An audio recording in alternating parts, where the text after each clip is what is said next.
Okay, I'm excited about this one. We're going deep with Scott Wolter, forensic geologist, TV host, and one of the most controversial researchers in America. Scott made his name by solving murders with rocks, using geological evidence to date concrete and crack cold cases. But then he applied those same scientific methods to the Kensington Runestone, and everything changed. His research led him down a path that started with medieval runes, moved through Knights Templar treasures hidden in North America, and ended up somewhere nobody expected, in a little green jar. Scott's newest book just dropped, The Greatest Templar Tale Never Told. And the story he tells me today about the green jar, it's going to challenge everything you think you know about history, religion, and who we really are. This conversation gets heavy, and I mean really heavy. Some people are going to be offended, but that's not Scott's intention. I think we should hear him out. Let's go down to the basement.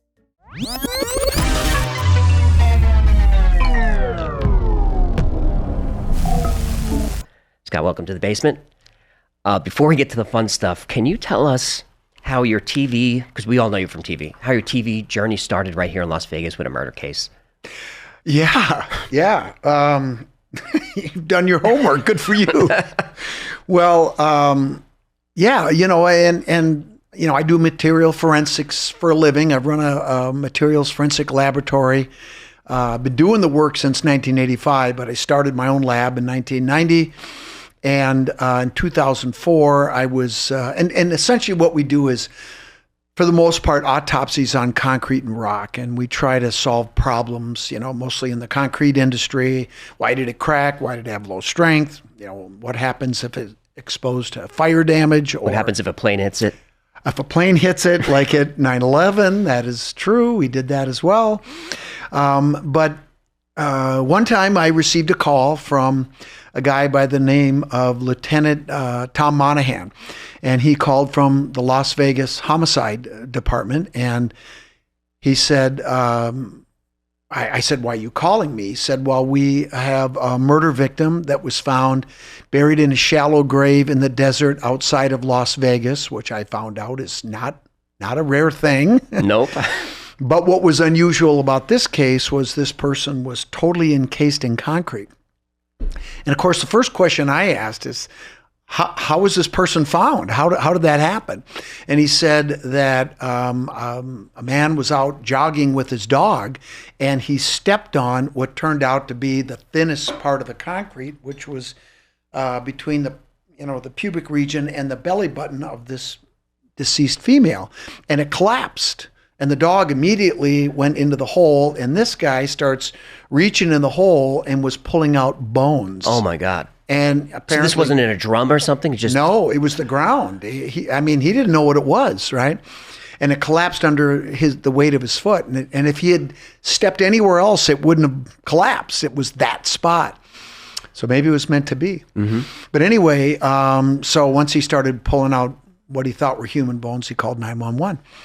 Anyway, so I said, well, that's crazy. I said, but what do you want from me? And he said, well, we really don't have anywhere else to go, but we had heard about your work on the runestone and relative age dating. Can you do the same thing with concrete? And I said, well, we've never done anything like that before.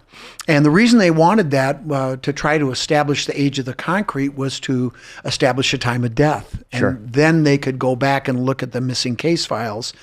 And the reason was they've got a huge, and to nail it down would have been helpful. So the timing was what they were looking for. And I said, look, I've never done anything like this before, but I have a couple of ideas. And so if you're willing to try, I'm willing to try. And he said, we have nowhere else to go. So he said, and I said, when do you want me to come out? He said, as soon as possible. So I got a flight the next day.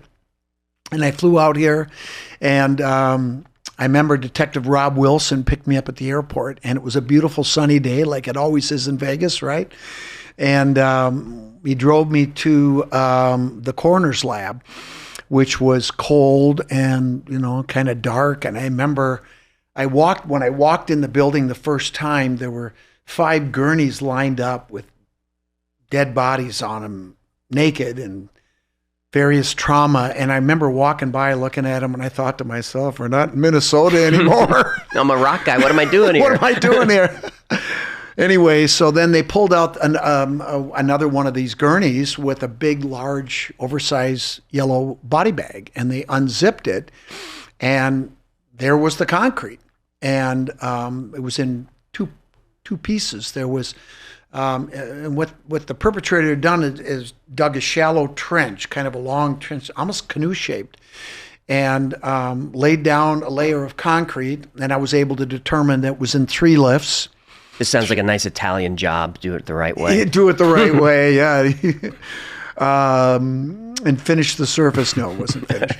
But anyway, they laid a layer of concrete down. They put the victim in, and then the next load, if you will, of concrete was placed over the front part of the body, and then the last part was the second part was over the legs. The last part was over the head and body, because that was the lowest water content. It was real thick and rubbly. It didn't flow as much, and that's because he was probably running out of water, is what we thought. Wow, did you give them some leads on that? Yeah. Oh yeah, we talked about all this. I mean, and it was strange because as I was doing my examination, the coroner was right there, and I'm asking him questions, and he's asking me questions. It was, and Monahan and Wilson are looking at us, and I kind of got into the zone a little bit, and it was weird because everything is in reverse, I mean, like a breast is positive, but in the mold it was negative. Everything's like a relief now. Yeah, so it's the opposite. Everything's opposite. So it was a little confusing, but eventually I got sort of accustomed to what I was looking at, and I could see where the trauma had been, and it was pretty tough, So anyway, and then in like a paper grocery bag were her bones, because they had the bones, right? And they were all in a bag. They didn't know who this person was. It just seemed really, weird. It's sad. It was sad. Yeah, it was really sad. They never could ID her? Well, so I said, well, here's what I propose. We'll take a sample here. We'll take a sample there. And I'll go back to the lab. And so there were 2 things that I was thinking about. One is when you place concrete, it sets up and it gets hard, right? Mm-hmm. And what it is a heat-generating chemical reaction. It's a lot like popcorn. And so the cement grains will react and form glues that make the concrete get hard. And when it first sets up and the heat starts, it's it's setting up and it's getting hard fast. But over time, what happens is just like microwave popcorn. It's poppity pop, pop, pop, pop, pop, pop, pop. Right. Pop. Over years. Over years? And decades. Yes. So it continues to cure, or whatever that is? Well, yes, it does, but it's so slow, it's imperceptible unless you're looking at it under a microscope and under polarized light, and you can see the percentage of unhydrated particles. So it's very important when I do an analysis and I'm trying to determine what the water cement ratio was of that concrete. I'm looking at the unhydrated particles that are left. That's why I have to know when that concrete was placed to put it in context. Does that make sense? It does. That's a clock. The other thing that happens is we have a chemical reaction called carbonation, where carbon dioxide will react with lime and calcium hydroxide in the concrete to form calcium carbonate. And what's kind of ironic about that is when we make Portland cement, you take limestone and silica and gypsum and some other stuff, but mostly limestone.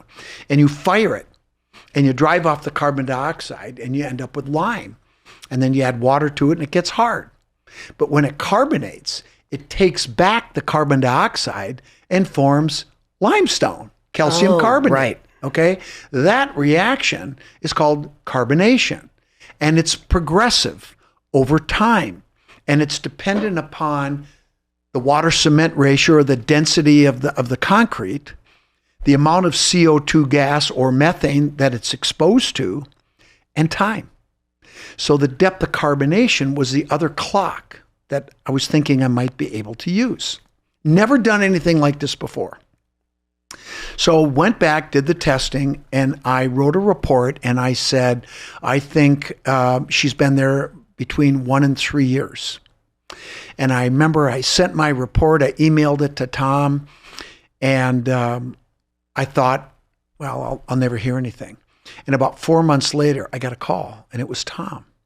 And he said, Scott, he said, are you on your computer? I said, yes. He said, go to missingkids.com. And within a minute, I was looking at her face. Oh, my God.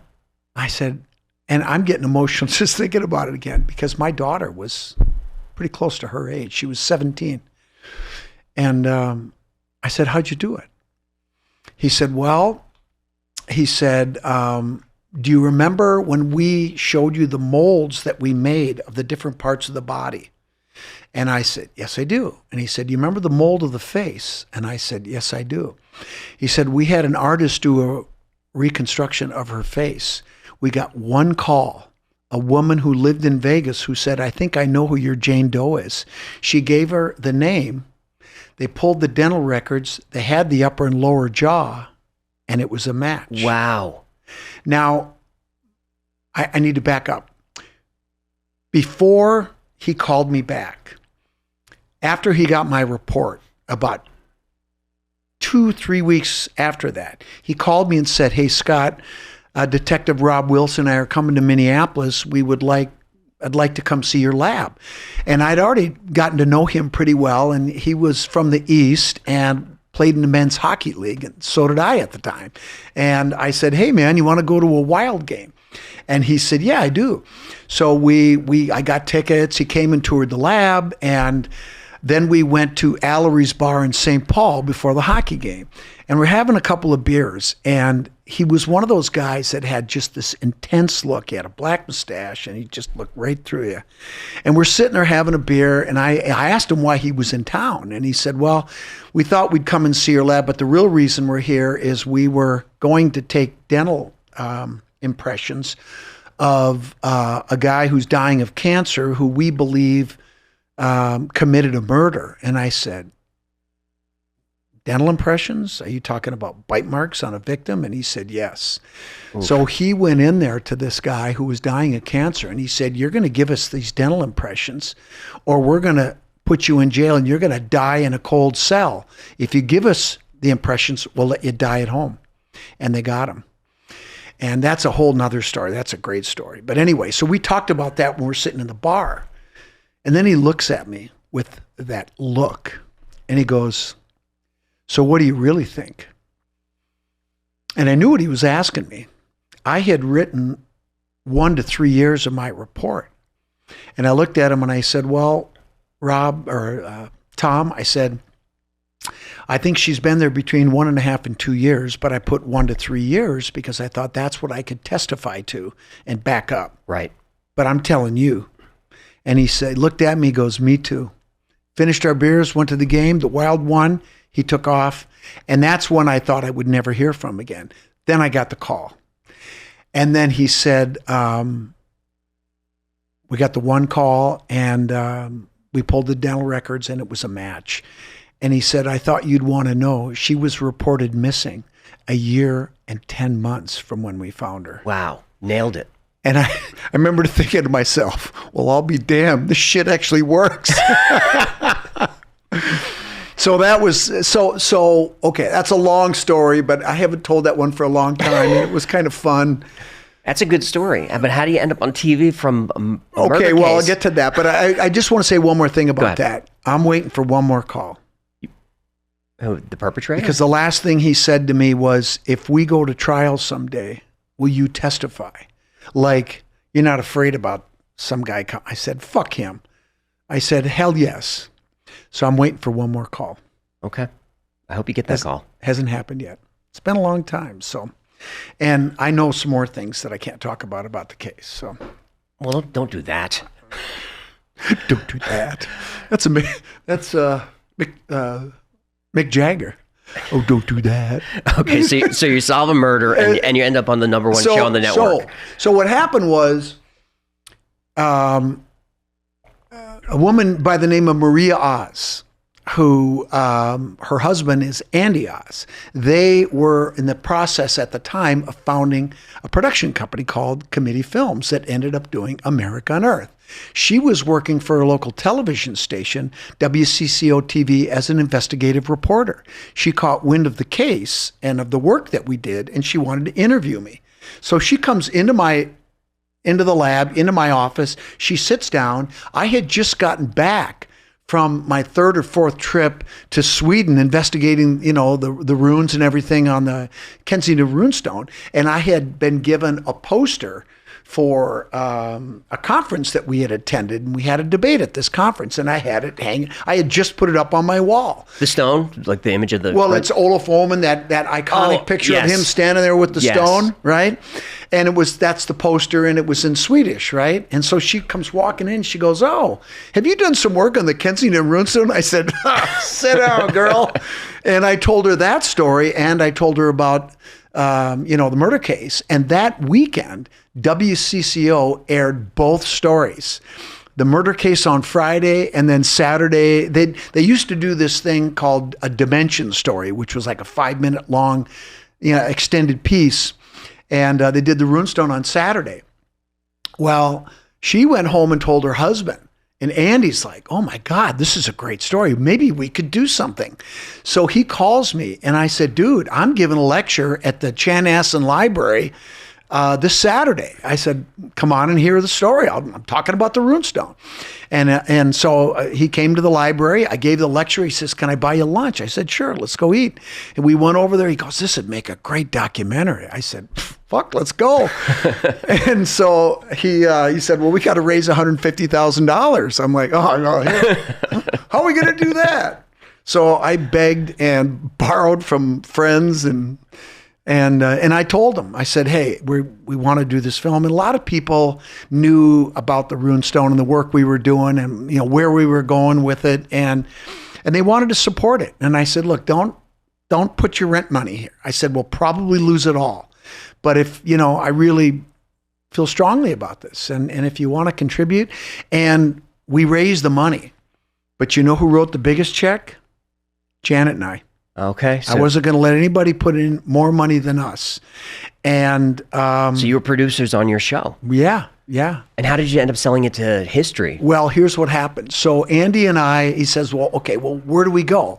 "Well, we got to go to Sweden. We got to go to Scotland. We got to go to France. We got to go to all these places because it's going down the Templar Road, right?" And this is early on in the Templar Road. And so the four of us went. It was Andy, Ben Kruger, who was our ACAM? I'm drawing a blank now. But anyway, the four of us went there, and Andy and me. And when I wasn't in front of the camera, I was hauling shit and, holding the boom. We were interviewing. That's where I met Alan Butler. Oh, okay. Yeah, at Revo Abbey, one of the most gorgeous abbeys in all of England. It's just amazing. And he could not have been a nicer guy. I was like intimidated to meet him because I had read all of his books, The Goddess, the Grail, and the Lodge, Virgin and the Pinnacle, and I mean and the way he writes, you start reading, and all of a sudden it's done. It's like, shit, I want more, Yep. And so when I met him, I was a little intimidated, and he was just, we were pals like that. He's just so wonderful.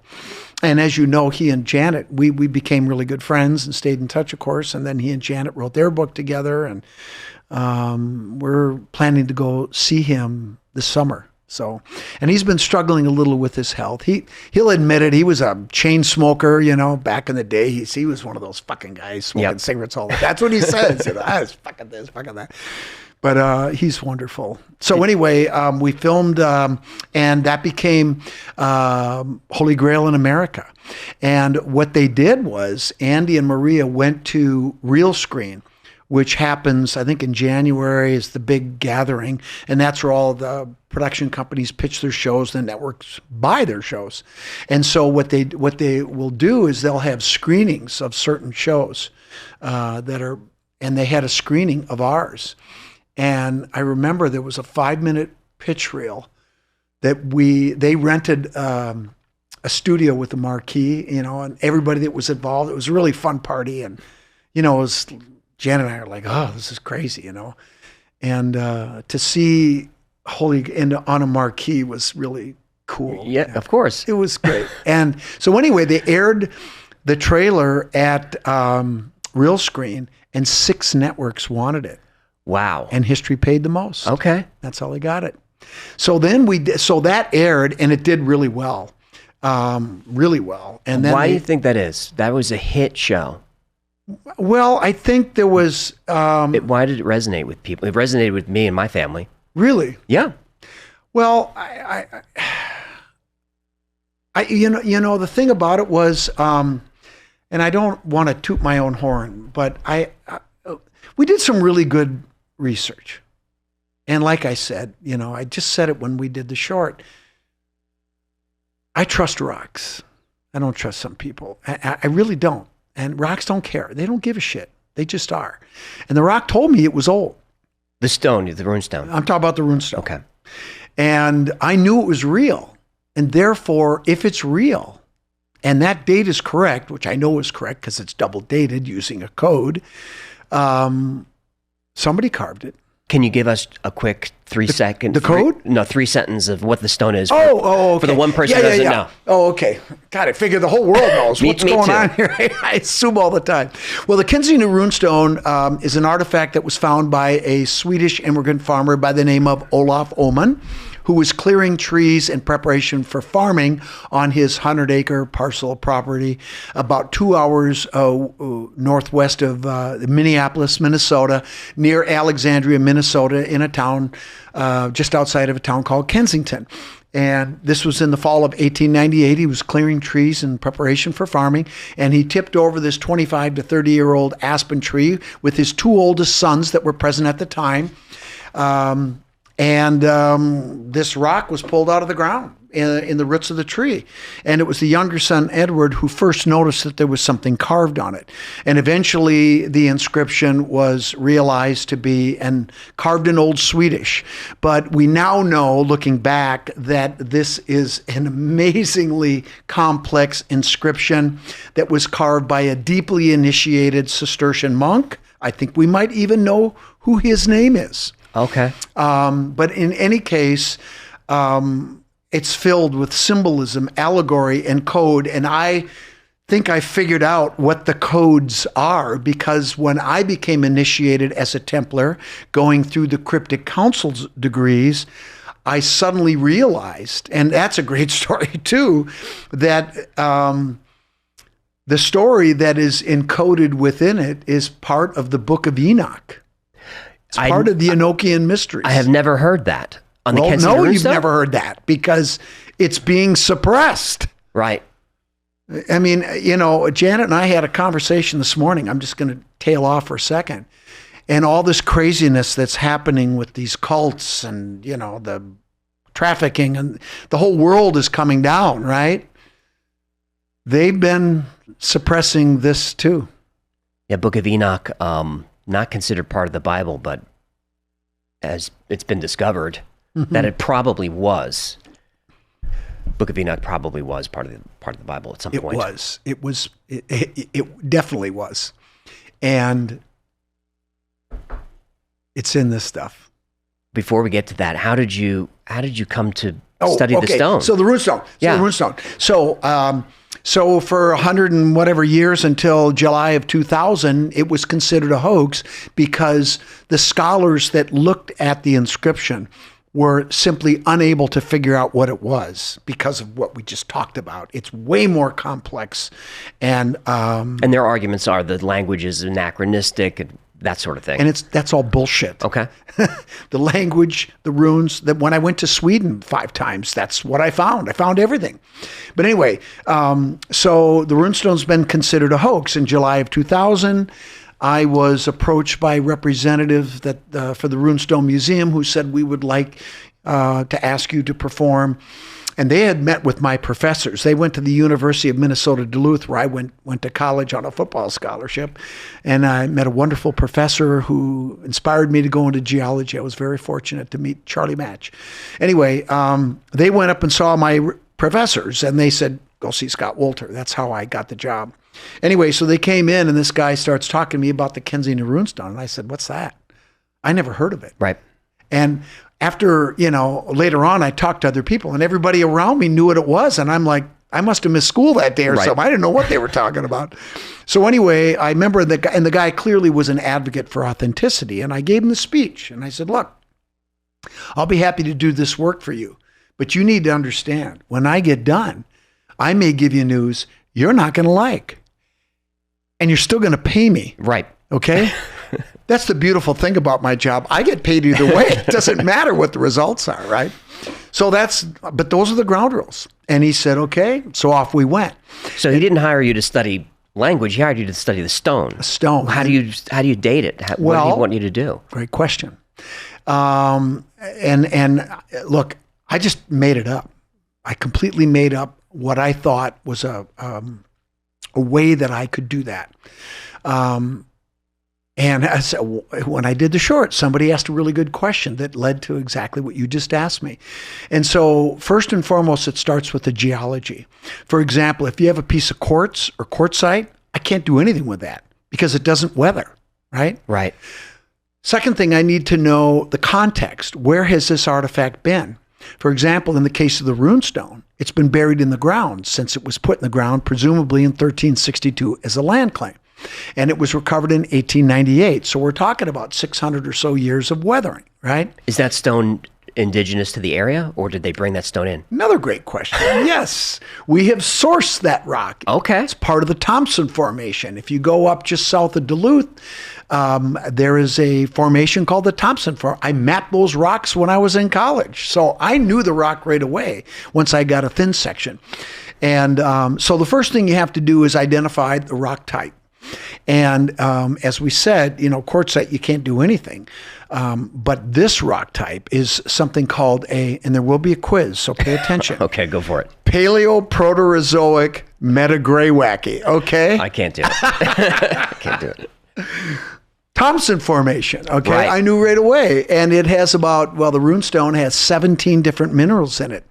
And in fact, what was really fun is I was able to pull one of my professors out of retirement, Dr. Richard Ojekangas, to come help me and do his own. I said, hey, Dick, will you do a point count? I'll do mine. We'll compare notes, right? And he's one of the premier sedimentologists in the world. I would argue the best sedimentologist. And he just died late last year, a couple of months ago. I just got that. It was very sad. He was wonderful, 93. Anyway, so Dick did it. And later on, you know what he said to me? What? He said, Scott, when I agreed to work with you on the runestone, people warned me that I shouldn't help you.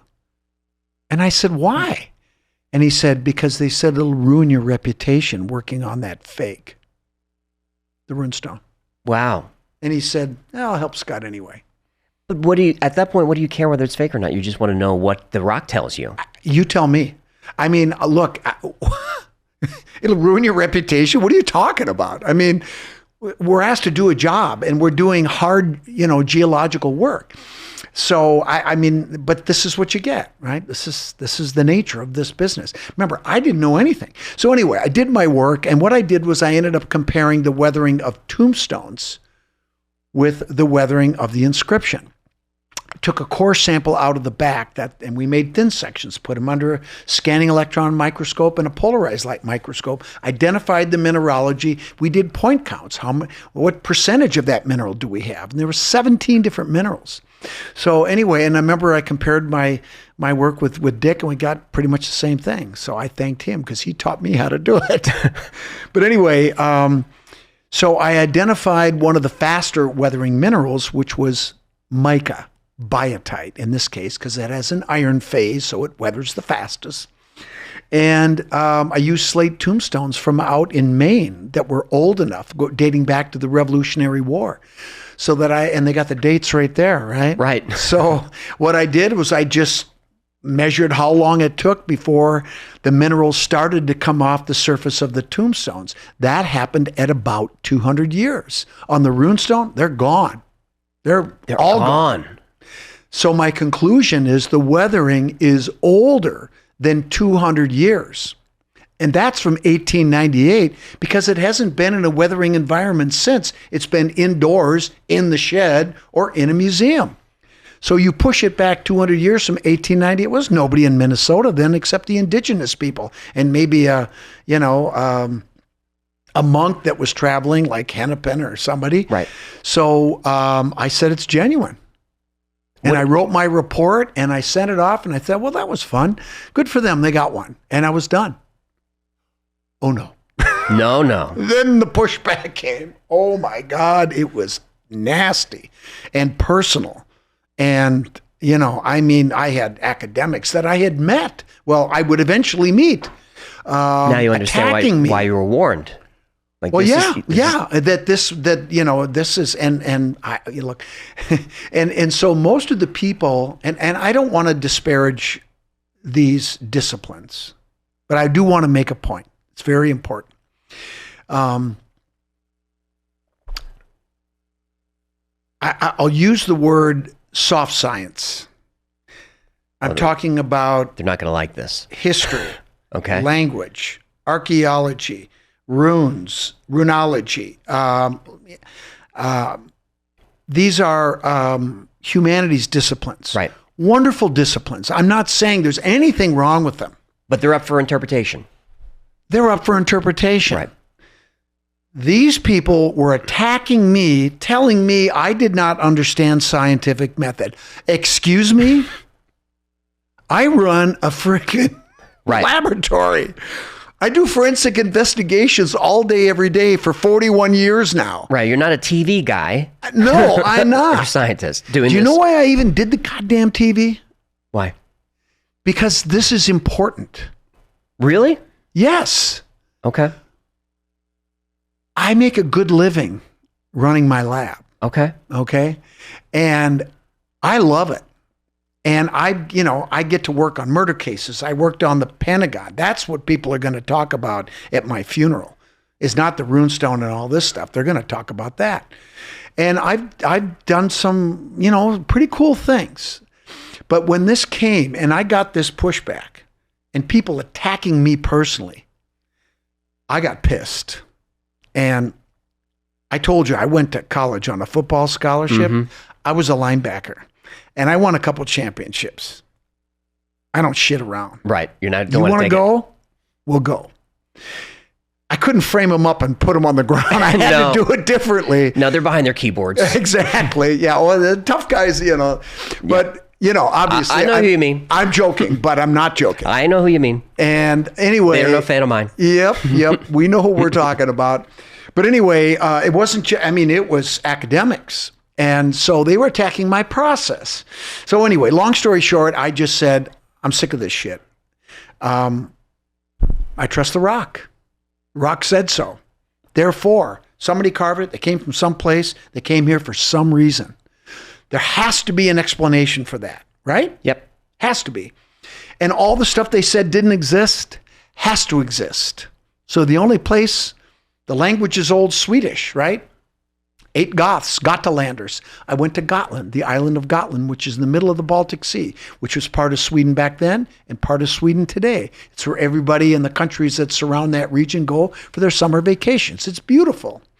And where I found the evidence, the language, the runes, the dialect, the grammar, the dating, was on grave slabs that had been mortared into the floors inside 92 churches on that island.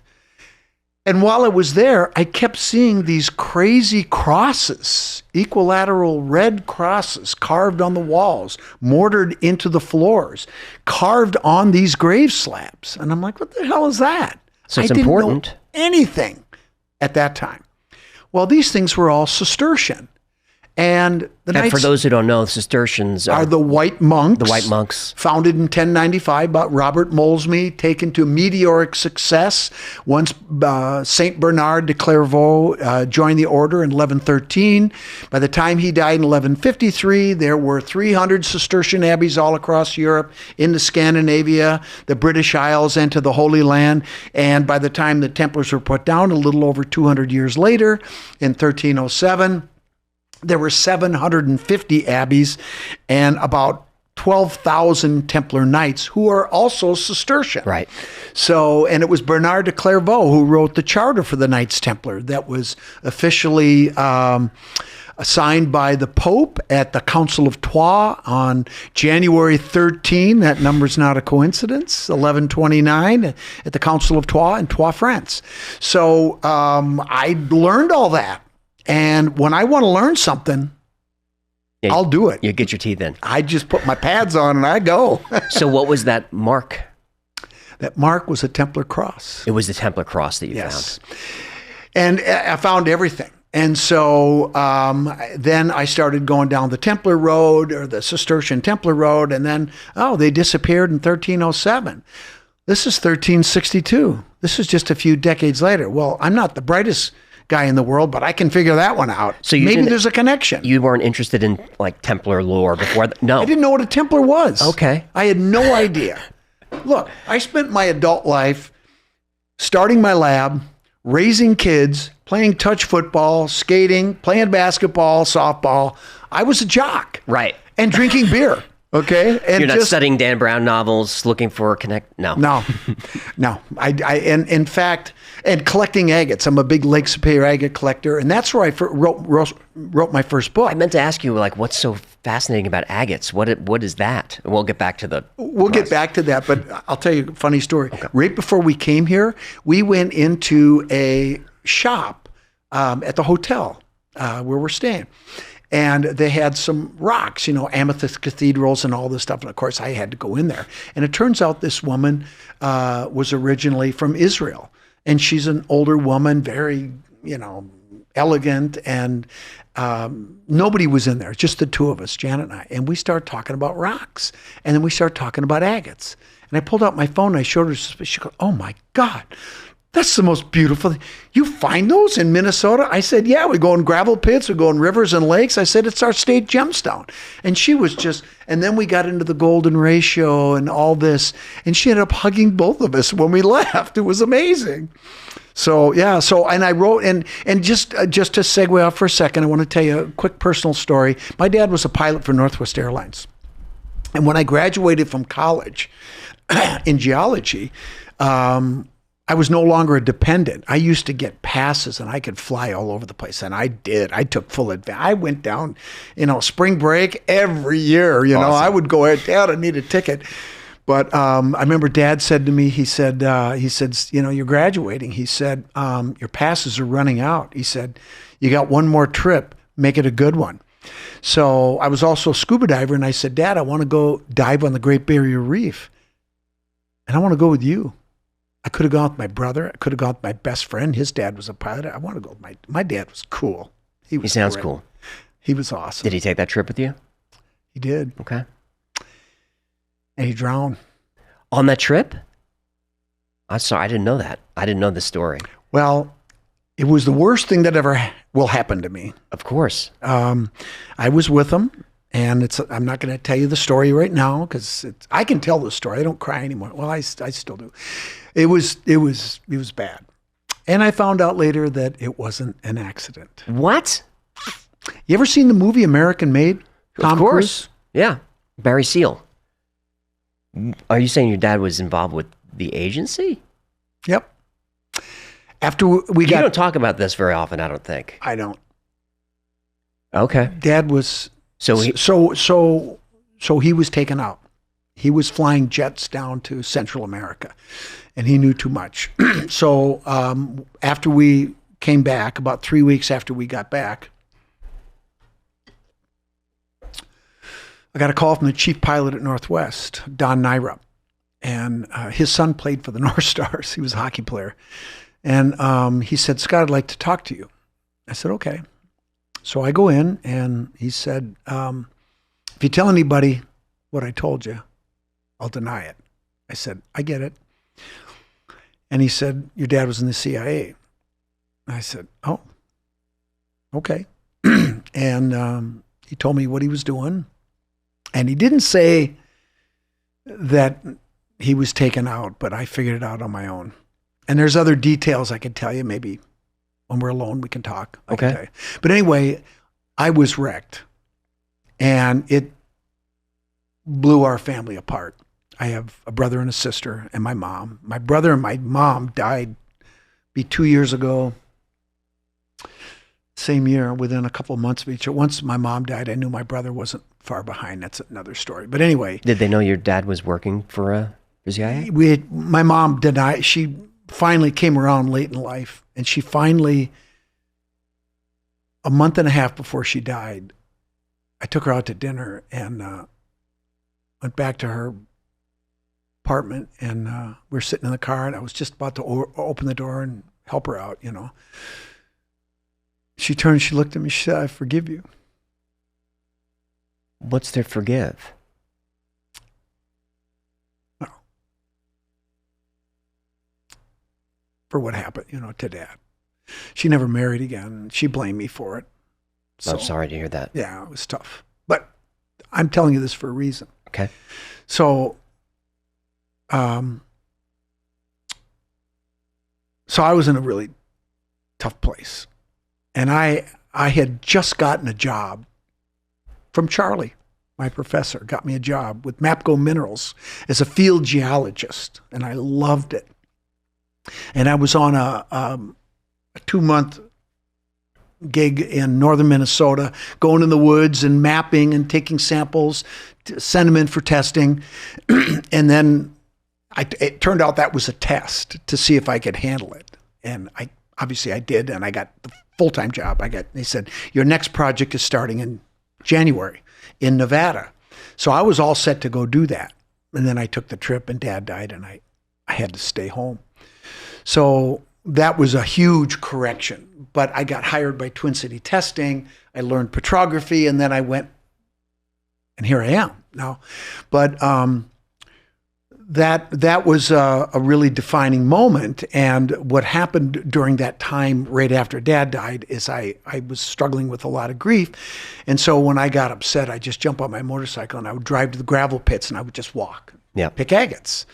And I met the other collectors, and I got to know the industry really fast. And I met a World War II hero, George Flame, and we ended up becoming close friends, and he became another mentor to me. And he was the king of agate. Well, he flagged me early on. He said, that kid's, you know. And I remember one day I was up there and we're talking about agates and formations, and I said, well, George, what do you think about this? And he goes, kid, you got the geological knowledge, you got the agate picking experience, write the book. And I went, George, I'll do it.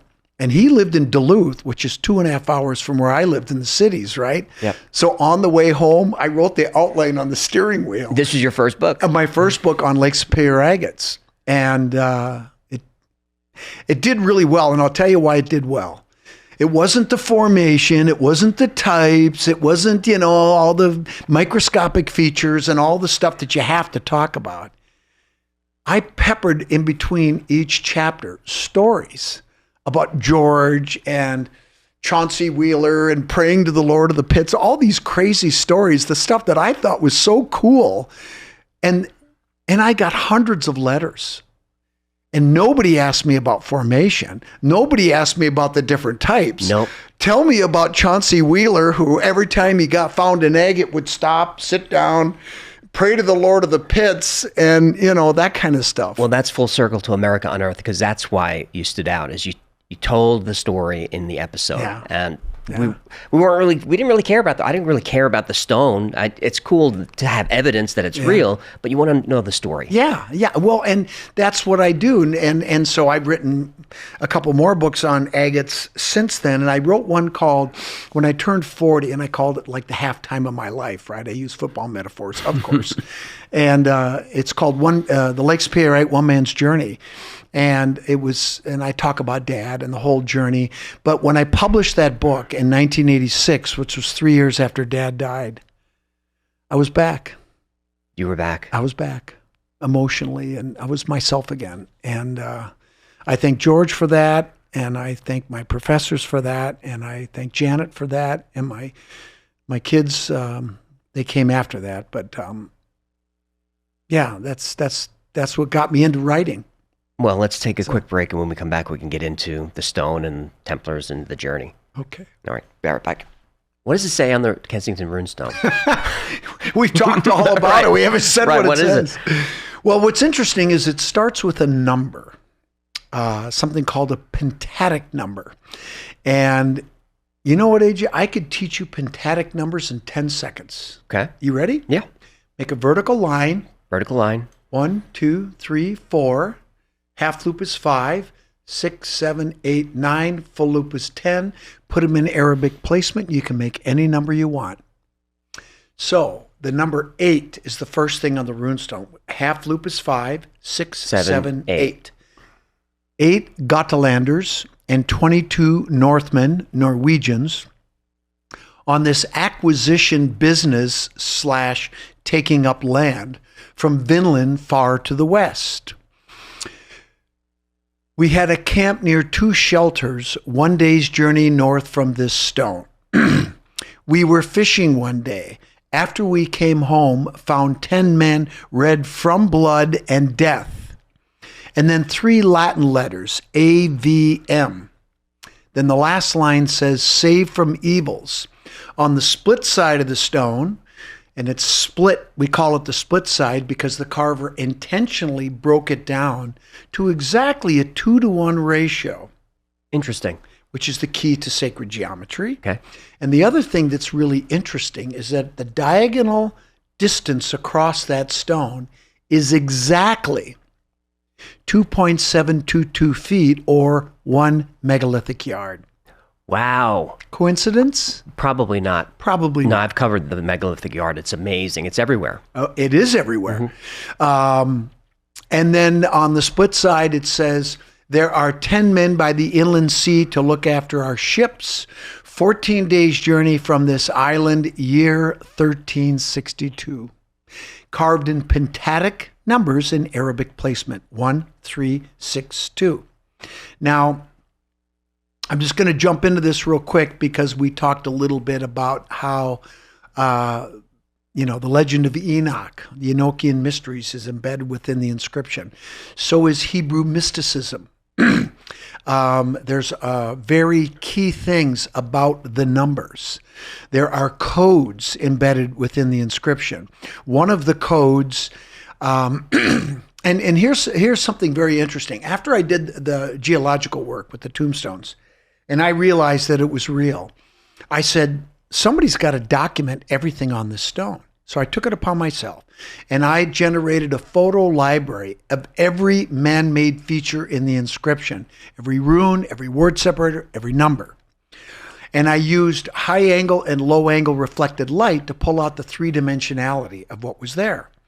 And I just started at the beginning, and I went through the whole inscription. I took over 650 photos under magnification. And as I did that, I started to find things. Things that I didn't know what the hell they were.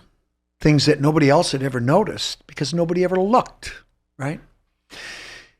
And right from the get-go, the very first thing in the number 8, the 3 lines under the half loop, at the end of the second bar, there was a dot that was punched at the end, clearly man-made. And if it was man-made, they did it for a reason. I didn't know why. So as I was finding these things, I would stick them in a folder. I just labeled it odd runes.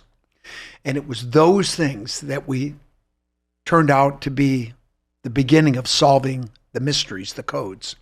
Anyway, so that number. And then on line 4, in the word shelters, all the runologists always put a question mark after it because they don't know if that's the right word. That's not the word. I think the word is Sinclair. Wow. S-K-L-A-R. Now, one of the old corrupted spellings that I found in documents going back to this time is the word sklar. S-Clar. Sinclair. It's one of the about 14 ways you can spell that name. And Templar fans know the Sinclair name for sure. Oh, absolutely. But the L has a little cross on it and doesn't belong there. And they tried to make it a bin rune, but there's no word that works. A bin rune is where you take one vertical stave and you make 2 runes off a common stave. It's called a bind rune or bin rune. There's no other bin runes in the runestone.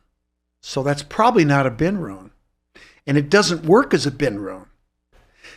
So what is it? let's pull that out. And I put that in the odd ruins. The last thing on the face side is the word save from evils, ilu. And you have this strange rune that looks like a Y with a little cross on the bottom that doesn't belong there and 2 dots. I put that in there. Now, remember I told you about the dating? Yeah. One of the things that I found when I went to Sweden is some of the grave slabs were double dated. Double dated. Using the medieval Easter table dating method. And to do that, you need 3 things. You need, so the runic alphabet is called the Futhark. And to make a date, you need one of the first 7 letters, which is called a Sunday letter. And then the rest of the alphabet, there were 19 runes in the alphabet at that time. There'd be 12 more left. You need a Sunday letter, a golden year, which is any one of the rest of those 12 runes, and a column number. And then you plot them on the Easter table, and it gives you a date. So what we did was we pulled out the one number that's singled out, the 8, the L, which they didn't know what to do with, right, and the U. And you plot them on the Easter table, and guess what you get? What? You get a date. Guess what that date is? 1362. Bingo. Wow. Coincidence? No, it's probably not. Probably not. I'll tell you what I think it is. I think the reason is it's a land claim. It says it right on it. Acquisition business, taking up land. Who was looking to establish a new sanctuary? The Templars were. You following now? Do we know who those men were and what happened to them and what red with blood means? Yes, we do. We do? We do. It's an allegory. Oh. Now, so 1362, keep in mind, why would they need to double date it? Because let's say you're a smart aleck and you want to add one more line to the 3 in 1362. What have you just done? You changed the date. You've added 100 years. That's right. Can't do it because we protected the date with a simple code using the Easter table dating method from the 14th century. Ole Worm's Easter table was developed in 1314. Keep in mind, AJ, when I do forensics, when anybody does forensics and you're trying to solve a problem, all the data has to fit. It must fit. Yep. If you got a piece of data hanging out there, you're not there yet, right? Right. Right. So this is what I do when I'm investigating the runestone, whether I'm talking about the rock, the runes, the Templars, doesn't matter. It all has to fit. And it fits beautifully. And let me tell you something. I've told you this, and I'll tell you again. I do forensic investigations for a living, and I'm pretty good at it. This was the easiest evidence trail I've ever followed. Now, I had no idea where it was going to go, but the evidence was consistent, cohesive, and conclusive. Keep in mind, I'm a licensed professional geologist. I take my work I have a lot of fun. Life isn't worth living unless you have fun, right? Right. But when it comes time to dial in and stop shitting around, I dial in. Every single job that I do, I have to be prepared to testify in a court of law under oath to my findings. I think that's a higher bar than the academic peer review process. I agree. Where basically they sit around and talk about it until what? They agree. Until they agree. Until they agree, right? Well, that process has some merit, and I think a lot of good has come from it, but a lot of shit work has come from it too, including on the Kensington Runestone. Yeah, they don't like to be wrong. And they don't want to trample on the, their predecessors, right? So I've seen a lot of that, and here's the irony of that: they accuse me of not understanding scientific method. Let's say you wrote a thesis and got very famous on coffee's good for you, right? Right? And then I come along, and you're in your retirement, and I do some work. And I find out that, guess what? Coffee's not good for you. I don't like you very much. You don't like me very much. But if you're a true scientist, you know what you're going to say? You know what, Scott? You developed a whole new set of data that I was not privy to. I had no idea. Nice job. And you accept those results. Yeah. And just because I proved you wrong doesn't mean you were stupid. The fact that you accept the new data means you're smart. I agree. That's scientific method. That's not what's happened here. And so we've seen a failure of academia, but there are larger forces at work here. Larger than academia? Yes. Suppressing the truth. Yes. Like the government, the religious establishment. All of the above. Okay. Because once you accept the Kensington Runestone, it triggers a series of dominoes to fall. And those dominoes go to some inconvenient places for these institutions that you just rattled off. One of those places is called the Talpiot Tomb. Talpiot Tomb in Jerusalem, discovered 1980. That's the ossuaries, yes? Yes, yes. So these dominoes go back through the time of Christ, probably through ancient Egypt, and probably even before then. Atlantis. To Atlantis. Yep. Is that where the first Templars come from? Yeah. Or they do? The tradition goes all the way. I believe that. I know Tim believes that. Yep. I know a lot of people believe that. And I think more and more people are going to, believe that in the future. Well, one of Tim's theories, which I think is interesting, is that the brothers of the East in Constantinople were guardians of the Atlantean knowledge. And then I guess it was Hugh de Payne visited there and... They captured Jerusalem. They Right. founded the Templars. Hugh de Payne, by the way, was the uncle of Bernard de Clairvaux. Amazing. Coincidence? No. I say that all the time because I'm being facetious, of course. All those noble southern France families. The Merovingians, those Burgundian families in southern France, that And Merovingian's probably going to come up later, I would think. their religion? No, the people. Oh, the people, of course. The bloodline. Absolutely. This is all, look, one of the, and we haven't even gotten into the research that I've been doing and the new book and, the green jar and all that. The green jar. The green jar.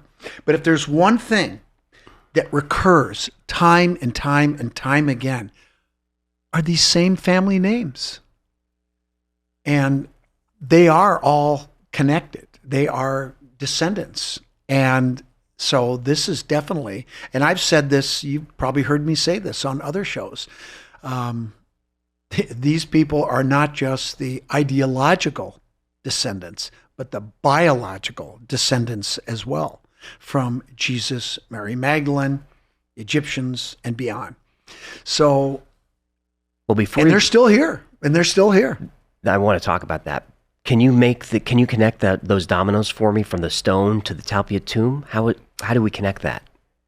Well, it goes to the Templars. The Templars were in Jerusalem, and the Templars were in the Talpiot Tomb. They left their calling card in the form of those 3 skulls.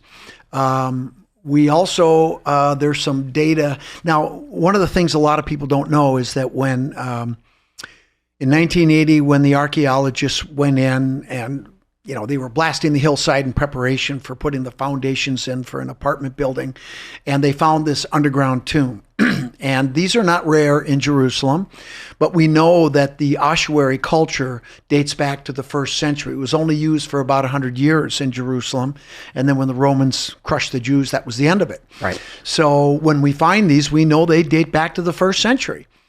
And in this particular tomb, I don't know if you've heard this, but when the archaeologists went in, the entire tomb was flooded with terra rosa soil about 2 feet deep. I have heard that. Okay, that covered all the ossuaries and all the walls and all the kokims, the tunnels inside the tomb.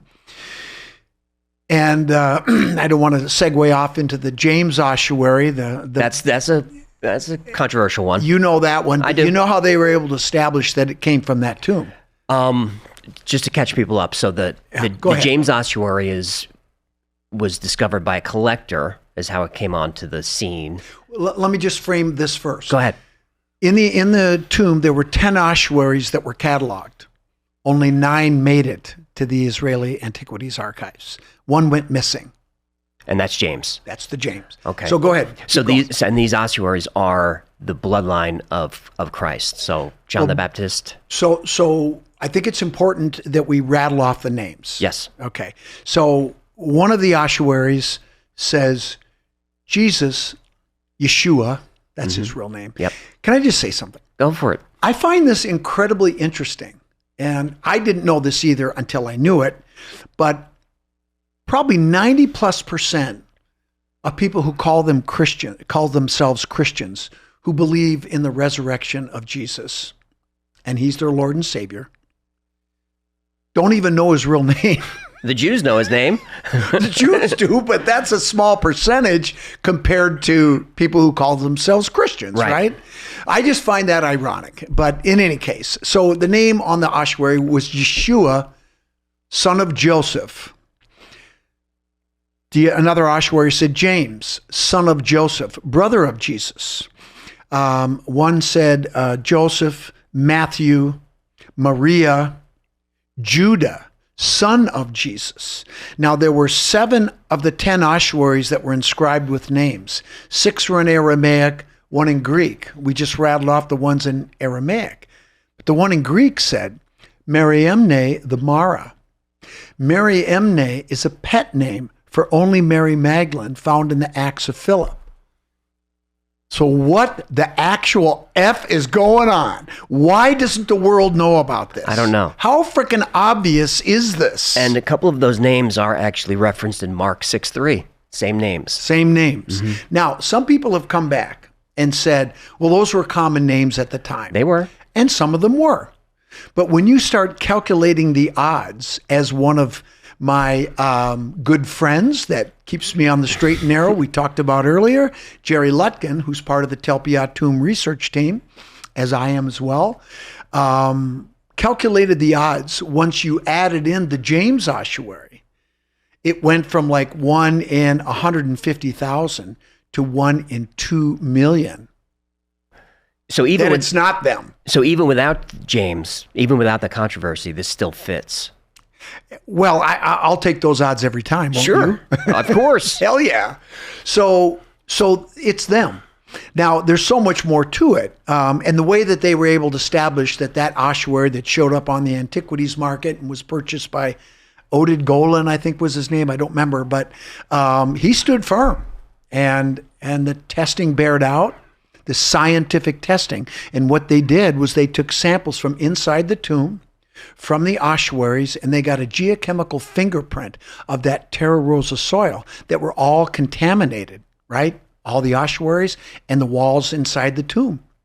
And the geochemical profile, when they tested the James ossuary, was a spot-on match. It came from the tomb, but obviously somebody had taken it and sold it, right? Did you test DNA in there? Do we have the genome? I can neither confirm nor deny. I know what that means in Templar speak. Yes, you do. Well, you know what? You should have Jerry on. You should talk to Jerry Lutkin. He's very well spoken. He's a really fun guy, but he's really wicked smart. And he's working with Simca, James Tabor, Charlie Pellegrino, and some of the other guys on the tomb. And they've done a lot of work. And it's not public. So why suppress this? Why not just follow the evidence? We are.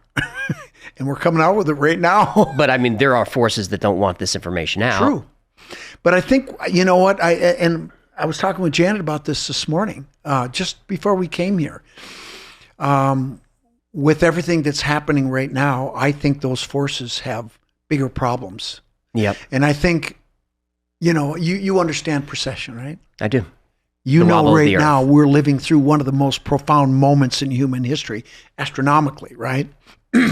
And it was predicted that this would be a time of great upheaval. This is the dawning of the age of Aquarius. Dawning of the age of Aquarius, which is symbolized by 2 streams that flow together as one. And I look at those 2 streams. I mean, there's a number of different symbolic ways you can interpret that, but one of the ways I see it is ideologically right and left, which is especially divided in this country right now, right? Yep. And maybe what all this craziness and that green jar is going to do is bring us as one again. That's my hope. And that's what I want to see happen. I mean, it's easy to sort of go down that negative rabbit hole and get caught up in all this negativity, and it's awful. It's beyond awful. But the symbology is there, right? We've got Pisces, the light and the dark, the left and the right, and we're now leaving that behind. The opposing, yep. But I think, and you know, what happens when you go through a dark period? Yep. The clouds clear and the light comes and the sun comes out. And I'm optimistic. I think that's going to happen. And there's one other elephant in the room that we haven't talked about, and that is them. And now, I mean, the last several years, this has been talked about, right? That's all we hear about. It's time that they were introduced and they had their time on the stage because they are here. And if you're listening, Scott, they're in here. Scott pointed to the sky. So you've got extraterrestrials in these documents. Do you want to reveal the documents? What you're pointing at? I do. Are we leaving a story? I could keep you here all day, man, but I want to. I got nowhere to be. Well, why? I mean, it doesn't matter which we do first, but I would also like to talk a little bit about my new book because, I mean, it's, you know, I mean, obviously, I appreciate the plug, but what's important is the story is really important, and I'll try to get through this as quick as I can if that's all right. Take your time. Okay, so about 10 years ago, exactly 10 years ago, ironically, in July of 2016, what is it about July when people bring stuff to me? A woman seriously sent me an email and she said, I've got the journals of Earl Henry Sinclair. And I went, yeah, right. Delete. Next day. No, really. I've got the journals of Earl Henry Sinclair. Stop it. Delete. About a week later, she goes, no, I'm serious. I've got the journals of Earl Henry Sinclair. And she sent a couple pages. Oh. I picked up the phone. Hi, my name is Scott Wolter. Nice to meet you. No kidding. That's what happened. So what are the pages? Were they found? Who are they? Well, okay. So what happened was, her name is Diana Muir, and I'm not going to take you through the whole story, but what she did was I went down to see her, to view them. Where? At the Mormon temple in Nauvoo. She's Mormon, and she laid them out. I have videos. I took pictures. I was flummoxed, and Janet will know what that means. Is this the Tennessee? I'm joking when I say flummoxed, but seriously, I was like, oh my God. Go ahead. Were they in Tennessee? Is that no, where this is in Illinois. Illinois. Okay. Illinois. And now where did she find them? That's not where she got them. Oh. So the short story is she was doing genealogy on her own family. And she went all the way back to the early 1800s and realized, late 1700s, and realized that one of her ancestors was a guy by the name of John Weems. We call him Junior because his father was also John Weems. We call him Senior. And she went to a small genealogical society in Tennessee. And she was doing research, and she asked about John Weems. And the guy said, well, I think we got something in the basement. They went down the basement, and there was a wooden chest that had been rescued from a fire in a church in that town back in 1880 when the church burned down. They rescued this thing. Inside was a saddlebag, and inside the saddlebag were these little paper notebooks and what she called a burrito, which was a lambskin map that was drawn by Antonio Zeno. Of Nova Scotia. And where they buried the treasures. Oak Island is in there? Oak Island is in there. Yep. So I'm like, okay, let's work together, right? I mean, I knew that this was big, right? Well, she got nervous and threw them away. Oh my goodness. Because she had a checkered past. And if she was caught, and how did she get them? She stole them. She stole them. She realized that if the world knew about this, if the museum knew what they had, we would already know about it. Obviously, they didn't, because most of them were written in Latin and Old English. Latin, forget about it, right? Have you ever looked at Old English? You can't read it. It's even worse. It's worse. The last 5 books were written in modern English. Did she take pictures before she threw them away? She did. Okay. And we have a lot of the stuff. And I took pictures of everything. I'm a lab guy. I'm anal retentive, you know. So I did a good job. I still would like to go back and do it again. But anyway, but what she did was she used, Bing Translate and Google Translate, and she translated them. She took them, this was in 2005.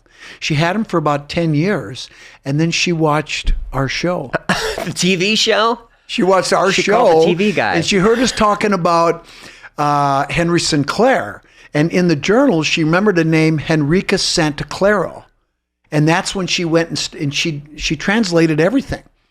And she sent it to me. And I read it, and I nearly shit myself. How did you know? My God, this is the greatest story I've ever read. How did you know they were real? I didn't know they were real. How did you confirm that? It was too good to be true. Of course it is. What do you think I did for the last 10 years? That's why I waited till now to publish it. Okay. Until I was satisfied that it was more likely real than not. And there's some pretty interesting stuff in there that she didn't write this. Nobody else wrote this. I mean, there's Masonic stuff. There's internal evidence. There's sacred numbers, symbols, the hooked X. We didn't get into that. Did you find the hooked X on the Kensington Runestone? I did. That's on there too. 22 times. Can you tell us what that is? Because that shows up everywhere. It does. Great question. I just like this stuff. I love this stuff. So going back to when I was doing the runestone, do you remember I told you about the numbers and about the codes that we found and about the legend of Enoch and the Hebrew mysticism? Yes.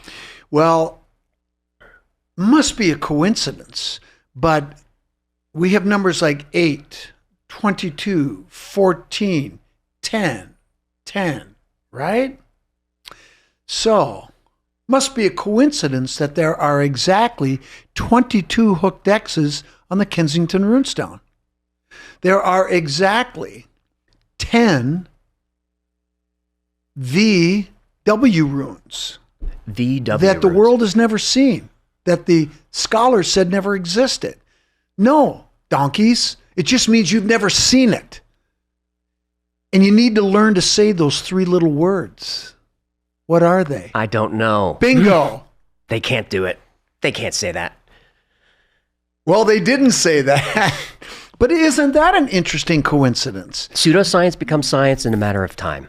Well, look, you can't deny these things. You can't. Numbers are numbers, right?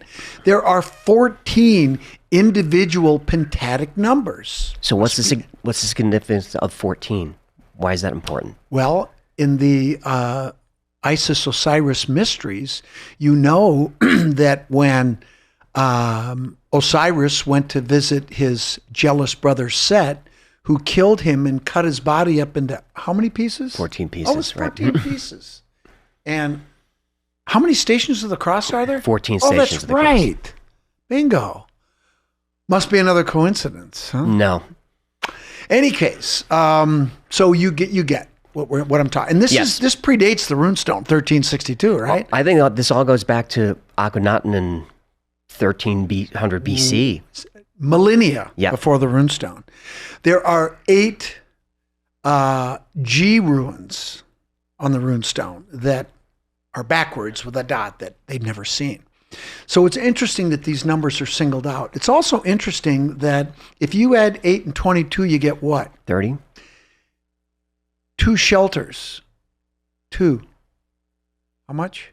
32. 1 day's journey north from this stone. Scottish Rite degree system is... That's right. 33 degrees. That's right. Right? Mm-hmm.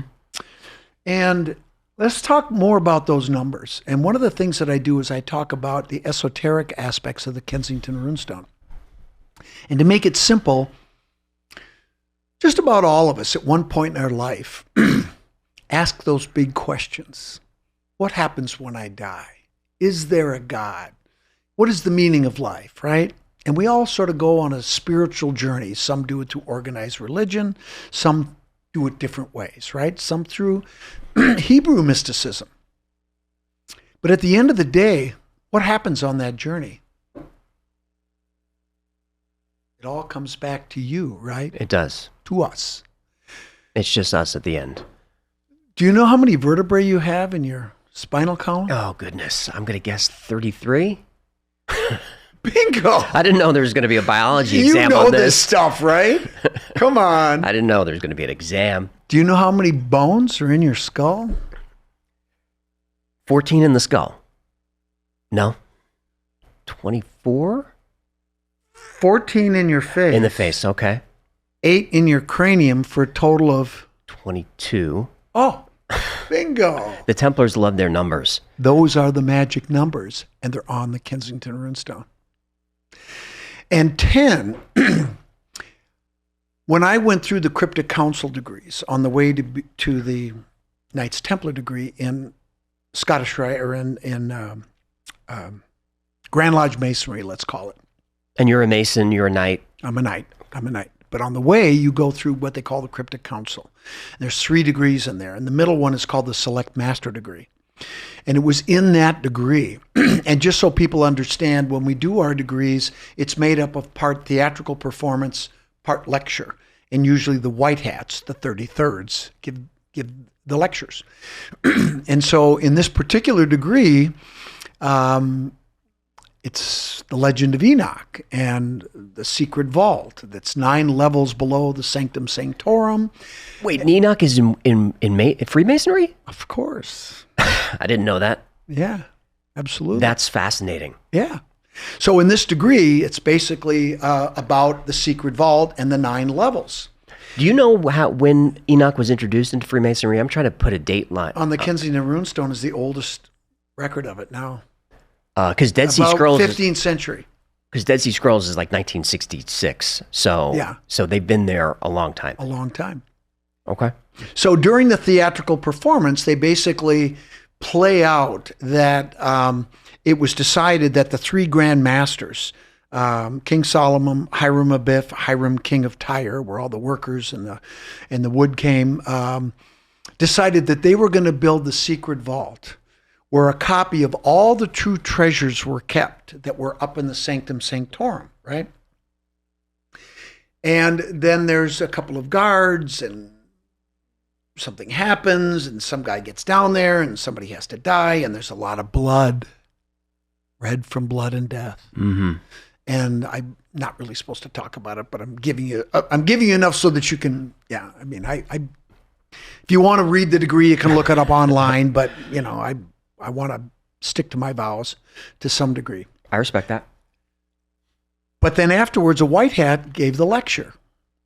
And at one point he said, and the other 8 arches were built by 22 men from Gebel. And I went, 8 and 22? Those are the first 2 numbers on the Kensington Runestone. And I didn't hear another thing after that. And then after the degree was over, I went to my Masonic mentor, John Freeberg, one of the guys I told you about is on our team. I said, John, is there a ritual book for this? And he said, yes. I said, give me that. And I started reading. Oh, my God. Kensington Runestone. It's in there? It's all there. And I wrote a paper on this. And to my knowledge, I'm the first person in history to make that connection. And the craft has accepted it. That's true. And they've accepted the runestone. In fact, and Janet, I know, was part of this, but a few summers ago, our commandery had like a regional gathering. And they asked me if I would lead a tour out to the Kensington Runestone Museum and to the farm that is now a Douglas County park dedicated to the runestone. And so I did that. And there was a lot of people there, a lot of people, and, you know, all my fellow Templar Knights and their families and other Masons. And then they said, well, where was the runestone found, Scott? They said, well, come on down the hill here a little bit. This is where the stone holes triangulate. This is the spot. And right when we got there, the Grand Commander, Jeff Nelson, comes up. He said, well, and he starts talking. And I'm like, wait a minute, what's going on here? And they presented me with the highest honor you can get in the Templar, and a beautiful jewel and a medal. And I didn't know that. What is that honor called? I forget now. I got a picture. I don't remember. It was, but it was given by the Grand Commander. In other words, they had accepted all the research, and then the chaplain consecrated the ground where the runestone was What found an experience. by the Templars. They accepted as part of their history. When we're united, and what's that experience like? Which time? As a Templar. I'm in 3 different Templar orders. Do you have to get knighted different for each order? Yeah, you go through a knighting in all 3 orders. What can you tell us about what that happens there? It's amazing. It's amazing. I'm picturing candles and robes and... Yeah. Really? Yeah. Well, there's definitely candles, and there's a ritual. Brother,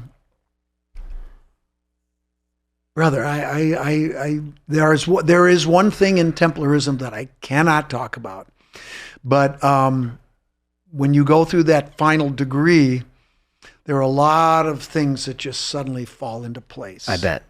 And you're like, oh shit, now I get it. The Templars have been passing down that knowledge since Atlantis. Is it continued to pass down through the orders today? Yes, and what I will tell you is that, in my personal opinion, most of the guys that go through these degrees have no idea what's really going on. And in many ways, it really doesn't matter, because one of the beautiful things about the Masonic system and about the degree system is you are preserving ancient knowledge through this ritual and through lecture. And even if you don't understand it, it doesn't matter. It's preserved. Right, just protect it. And if you think about it, it's a brilliant system. It really is. Now, a lot of guys want to dig deeper. And what's interesting about what's happening today in Freemasonry, a lot of young people are turning away from religion, but they're asking those big questions. A lot of the things that you talk about on your show, the things that I've asked about, and they're just not getting the answers through the regular channels, right? So they're looking to things like Masonry, and I've turned a lot of people on to that. But a lot of guys will go through and they just want to go through the line. They want to be the worshipful master and do all the jewels and all that, and that's great. And there's a wonderful tradition there. That's just not my jam. I'm a researcher. I want to understand what is the meaning behind the rituals that we're doing. I agree. Where does that go back to? And what does it all mean? And I will tell you that it is frickin' profound. And it goes all the way back to the Templars. It goes back to Jesus and Mary and John the Baptist, the Egyptians, the Atlanteans. It's all part of the same tradition. Do you want to take us there? Where do we go next? Let's talk about Henry Sinclair. So we talked a little bit about the journals. And so what I did is I spent 10 years vetting these journals. And then last year I decided I was ready. And all I did was the first thing I do is I attack the elephant in the room, Diana, because everyone's going to go. I'm glad you do this. You got to do it. You have to do it. You can't sit there and Nope. dance around. And, it's uncomfortable sometimes to, we've all had those moments where you have to have that talk with your son or your daughter, right? Yes. And you're not looking forward to it, but you got to do it. You do. And you do it. So we talk about her, and she was very forthcoming. She admits she stole them. And frankly, I'm glad she did. Otherwise, they'd still be sitting in there, and who knows when they would be found and realized, right? So we do that, and then another copy of the journals showed up. They did? They did.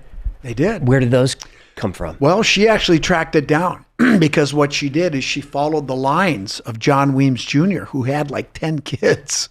And what we found out is after his death, right before the Civil War, They were all Masons. And a cousin, I think 2 cousins and one of the sons recopied, and they went down their lines. And so we were able to get a copy from that line. And what happened was John Alston Weems, or James Alston Weems, in 1885. So this would be about John Weems Jr. died in 1812. So we're talking, 70 years later, 73 years later. He has a copy of the journals, but they're in the old language. So he asked a nun to translate them. She was formerly trained in Montreal, which is French, right? Right. But she was formerly trained by the Catholic Church in Latin. And so she did her own translation. And that was done in 1885, and it was recopied, and what we have is a modern copy. Now, if you have a person who has a copy of those journals from 1885 who's formerly trained in Latin, would you expect those translations to be exactly like Diana's, who used modern translation programs on the internet? Probably not identical. And if they were, that's a problem. It's right? a problem, yeah. They're not even close. They're not even close. Well, the essence of the messages are exactly the same. Sure. But the phrasing is different. Words are different. She sneaks in some French words because she lived in Montreal, like Grand Paris, which is, and I'm not saying that correctly, but it's a word for grandparents, and that's not in Diana's. So that actually breathes authenticity into the document. But in any case, it's the same story. So what I do is I published Diana's translation, and then in italics, I do Sister Harkin's translation, and then highlighted is my commentary. And this is in your book? This is in the book. Okay. So just for fun, can we read a couple of passages? I'm ready. Okay. So when Earl Henry Sinclair was 8 years old, the very first entry, he writes about how his father, and 8 is a very important number. Remember? Yep. 8 Goths? 8 Goths. And he says, he gave me this book to write down things I will remember when I am a man. And he writes religiously throughout his life. And we learn everything about his life. And it's an amazing life, let me tell you. He becomes the Earl of Orkney and a lot of crazy stuff. But anyway, so what he does is he's also a vassal to the Norwegian king as the Earl of Orkney, because they were under the rule of the Norwegian king at that time. And so he has to go to Norway periodically and report. Right? So this is when, like, late 14th century? Well, the first entry he makes is in 1353 when he's 8 years old. So he was born in 1345. Then this particular time he goes up is in 1368, which is about 6 years after the runestone was carved. And he finds out when he's having dinner with the king and a bunch of people that there was a guy who recently came back from the Western lands, North America. Where is that written? That's in the journals? Yes. But I thought you told me Christopher Columbus discovered America. I never said that. You shut up. I did not say that. I knew that was coming. Okay. So he learns from this guy. It reminds him about a party that left Norway in 1358. And he heard about them, but he doesn't know what happened to them. So he says in one of his journals, I got to go back and talk to the brethren and find out, the older guys, right? Yeah. So he writes in July 26, this is about 2 months after he gets back from Norway. July 26, 1368, I have spoken with the brethren regarding my concerns for the men who have traveled to the western banks in the spring of 1358. No word has been received from them, but Brother Cameron has said that none is expected. They were instructed to find suitable land for settlement. Boom! Land claim. Right on. Yep. And that more would follow. More what would follow? More Templars. More Templars are coming. They were establishing New Atlantis. New Atlantis. They were instructed to find suitable land for settlement and that more would follow. He acknowledged that they were men of the craft and included monks with herbal knowledge. So Freemasonry, alchemy.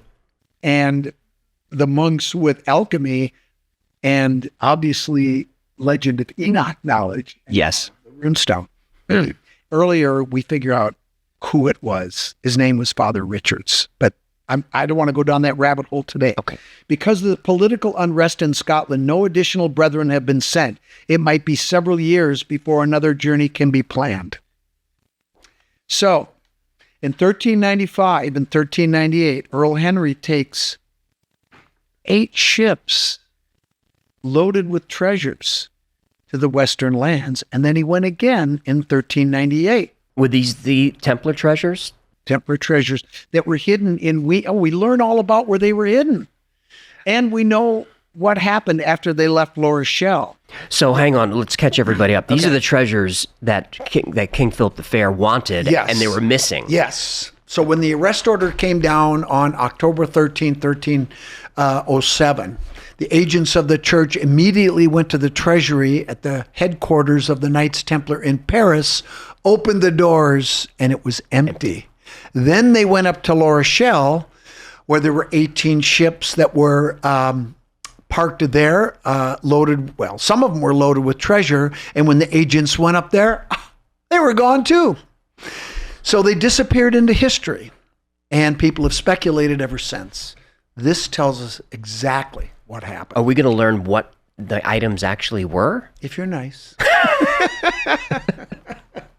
Okay, I got another one for you. Now, the obligation after Earl Henry came over was passed down to his son and grandson and 5 generations of the Sinclairs is you were to visit the Western lands twice in your lifetime, once with your father, once with your son, to make sure that treasures were safe. It's important to note, too, that starting with Earl Henry, they formed a deep spiritual bond with the natives, who basically bonded through ritual. The natives practice Freemasonry just like we do. Exactly the same. Funny about that, huh? Most people don't know that. I've been in their sweats, and I had to earn the right to ask my questions. They say that knowledge came from somewhere else. They've been doing it for tens of thousands of years, all the way back to you-know-who. Yep. So the natives know. Yes. And basically, and intermarriage. They also bonded through intermarriage. But essentially what the natives said to Earl Henry and his descendants was, you are our brothers. Gold and silver mean nothing to us. If you want us to guard these treasures for you, we'll do it. So every time they came back to check on them, they met with the natives, they broke bread, they shared rituals, and a lot of those knights stayed. In fact, in 1398, 120 Knights Templar said, we've been excommunicated, the plague is ravaging in Europe. You know what? I think we're going to try our chances over there. You know those native women? They're pretty cute. Where did those Templars end up? North America. North America? So not only did they leave the treasures, they brought the bloodline. Oh, boy. And put it in the natives. But that's another story. Any case. They put the bloodline in the natives. Why do you think there was so much genocide? Yeah, committed by Catholics. Okay. A lot more to the story, isn't there? Yeah, there is. So we go through all the 5 generations of the Sinclairs. We get, and the journals pass from the Sinclairs to the Weems because the later generations were not good guys. Catherine Sinclair, interesting that a goddess made the transfer to her husband, who was James Weems. The Weems clan were shipping barons then, and they still are to this day. So they had the means to go over and check on the treasures, right? So for 9 out of 10 generations, the Weems family went over and checked on the treasures. We get to the 10th generation, which is John Weems Jr., who receives a note from his father. He said, you need to come see me right away. It's very important. Get here as soon as you can. And he writes in his journal, by the way, he was the most prolific writer. He said, my father's never asked me to do something like this before. I need to get up there right away. John Weems Jr. fought in 3 wars, the French and Indian Wars, the Revolution, and I forget the other one. And he was deeded land by the government in Tennessee. That's how he got to Tennessee. He was originally in North Carolina when he got this missive when he was 28 years old. That's why Tennessee factors in. He was gifted the land. Okay. Exactly. So he goes to visit his father, who lives in Abington, Pennsylvania, which is about a 20-minute drive north of Philadelphia.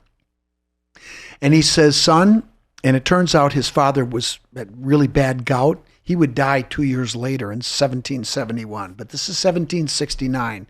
He said, you're to go with these 2 older men up to Nova Scotia to check on the treasures, and then when you're done, come back. His father couldn't go with him. So they go up there, they check on the treasures.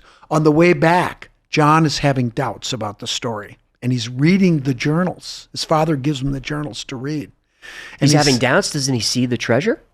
Well, no, they see where it's buried. It's in the ground. Oh, but they see piles of rocks. They see inscribed stones. They see who knows what else, what all. And he's like, descended from, kings in Scotland. This is crazy.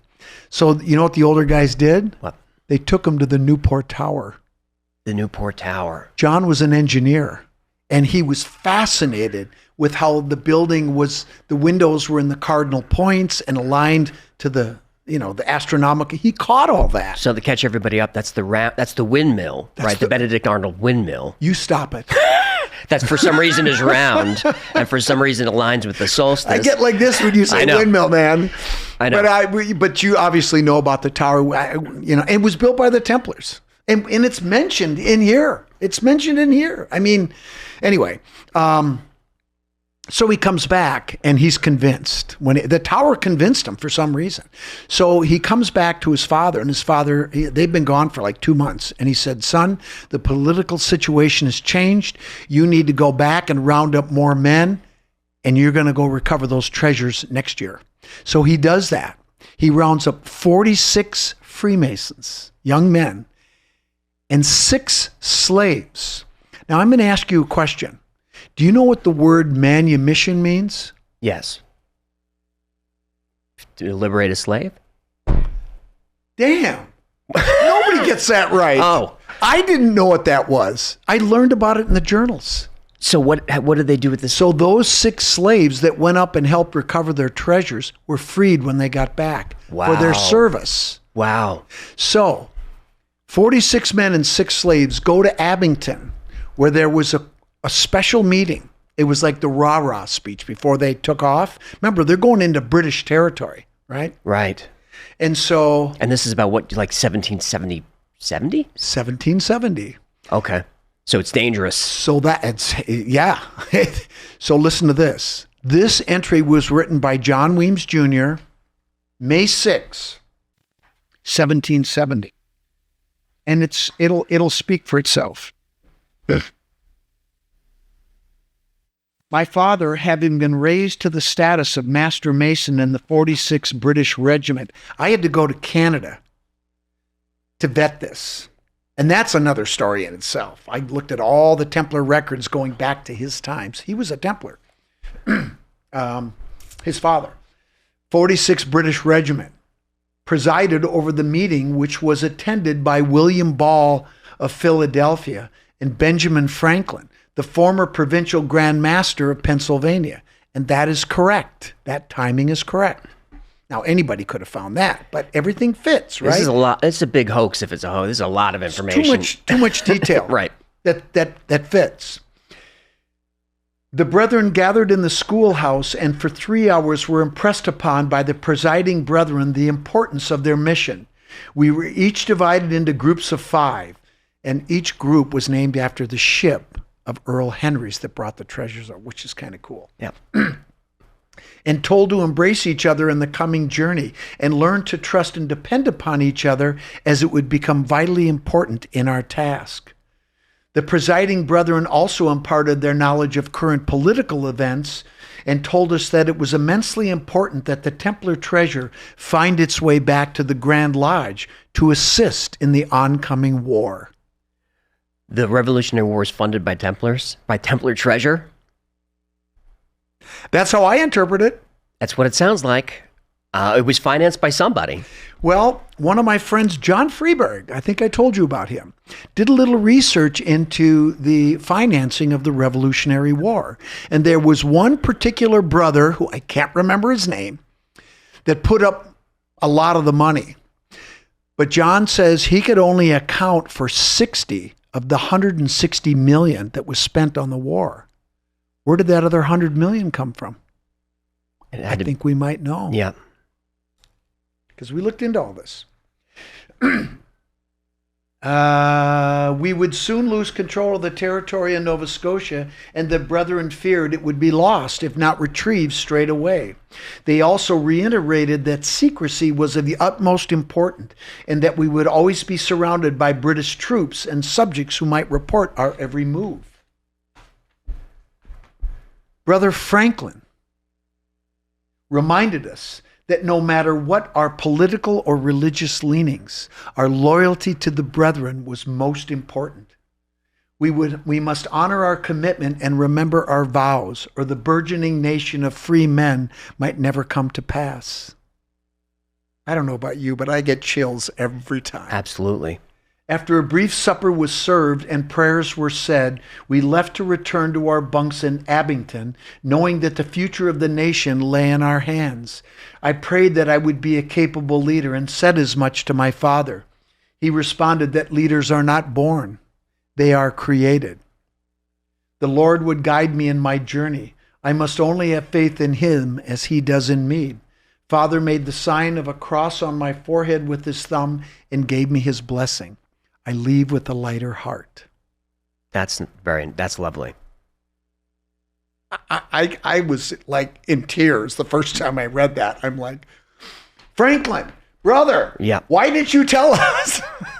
I mean, but nobody knew about that. Nobody could know, right? But most of the founding fathers were Masons, weren't they?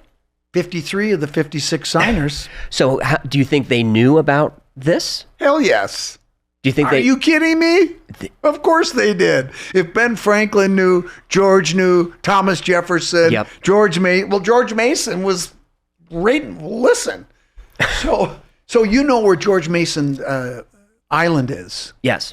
Theodore Roosevelt Island, yep. right? So you and Tim must have talked about this. We didn't. You didn't? No. So please. Damn, man, you're impressive. Look at you. July 14. 1770. They're back. And actually, you know who captained the ship? It was a Weems. He was a Brit. Oh, he was a Brit. But his vows, loyalty right, to the brethren was most important. Yes. And it was his cousin, John's cousin, and they brought everything back and kept their mouth shut. It has taken the greater part of the day to transfer all the cargo up the Potomac River to Mason's Island. That is now Theodore Roosevelt Island, which sits right behind what monument? Is that behind Jefferson? Lincoln. Lincoln, okay. Right by the river there, right where that helicopter crashed. Remember that? The collision? Yep. I think Mason's monument is over there somewhere, though. Oh, it's behind Thomas Jefferson. Behind Jefferson. They call him the forgotten founder. Oh, George Mason. Yeah. Yep. Surprised at them. Oh, do you want to? You got to tell them why he's the forgotten founder. Well, he's called the forgotten founder because you don't hear about him.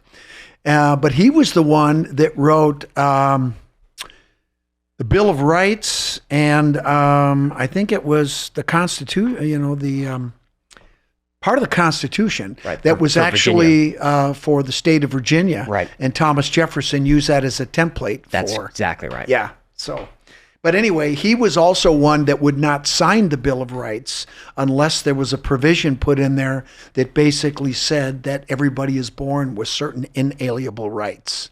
Did you know that? I didn't know that. And that goes back to Parsifal, where it's first mentioned that every human being is born with certain inalienable rights. And he wouldn't sign it until they put a provision in that said that. The church doesn't like that either. Well, too bad. I was enlisted by Brother Hanson to inventory the cargo as it was placed in the vault, and was surprised at the amount of treasure we had recovered. The inventory was given to Brother Mason upon completion, so I do this from memory. Hold on. Are we going to... No. Well, maybe we should just stop. No! Hold on. Are you ready for this? Yeah. Buckle up, because here we go. So forget Oak Island. There's nothing there. Nope. It's gone. Okay. In total, there are more than 40 chests of coin, 25 gold crucifixes of varying sizes, 12 menorah of varying sizes, numerous parchments and paintings kept in tubes of crushed lime and clay.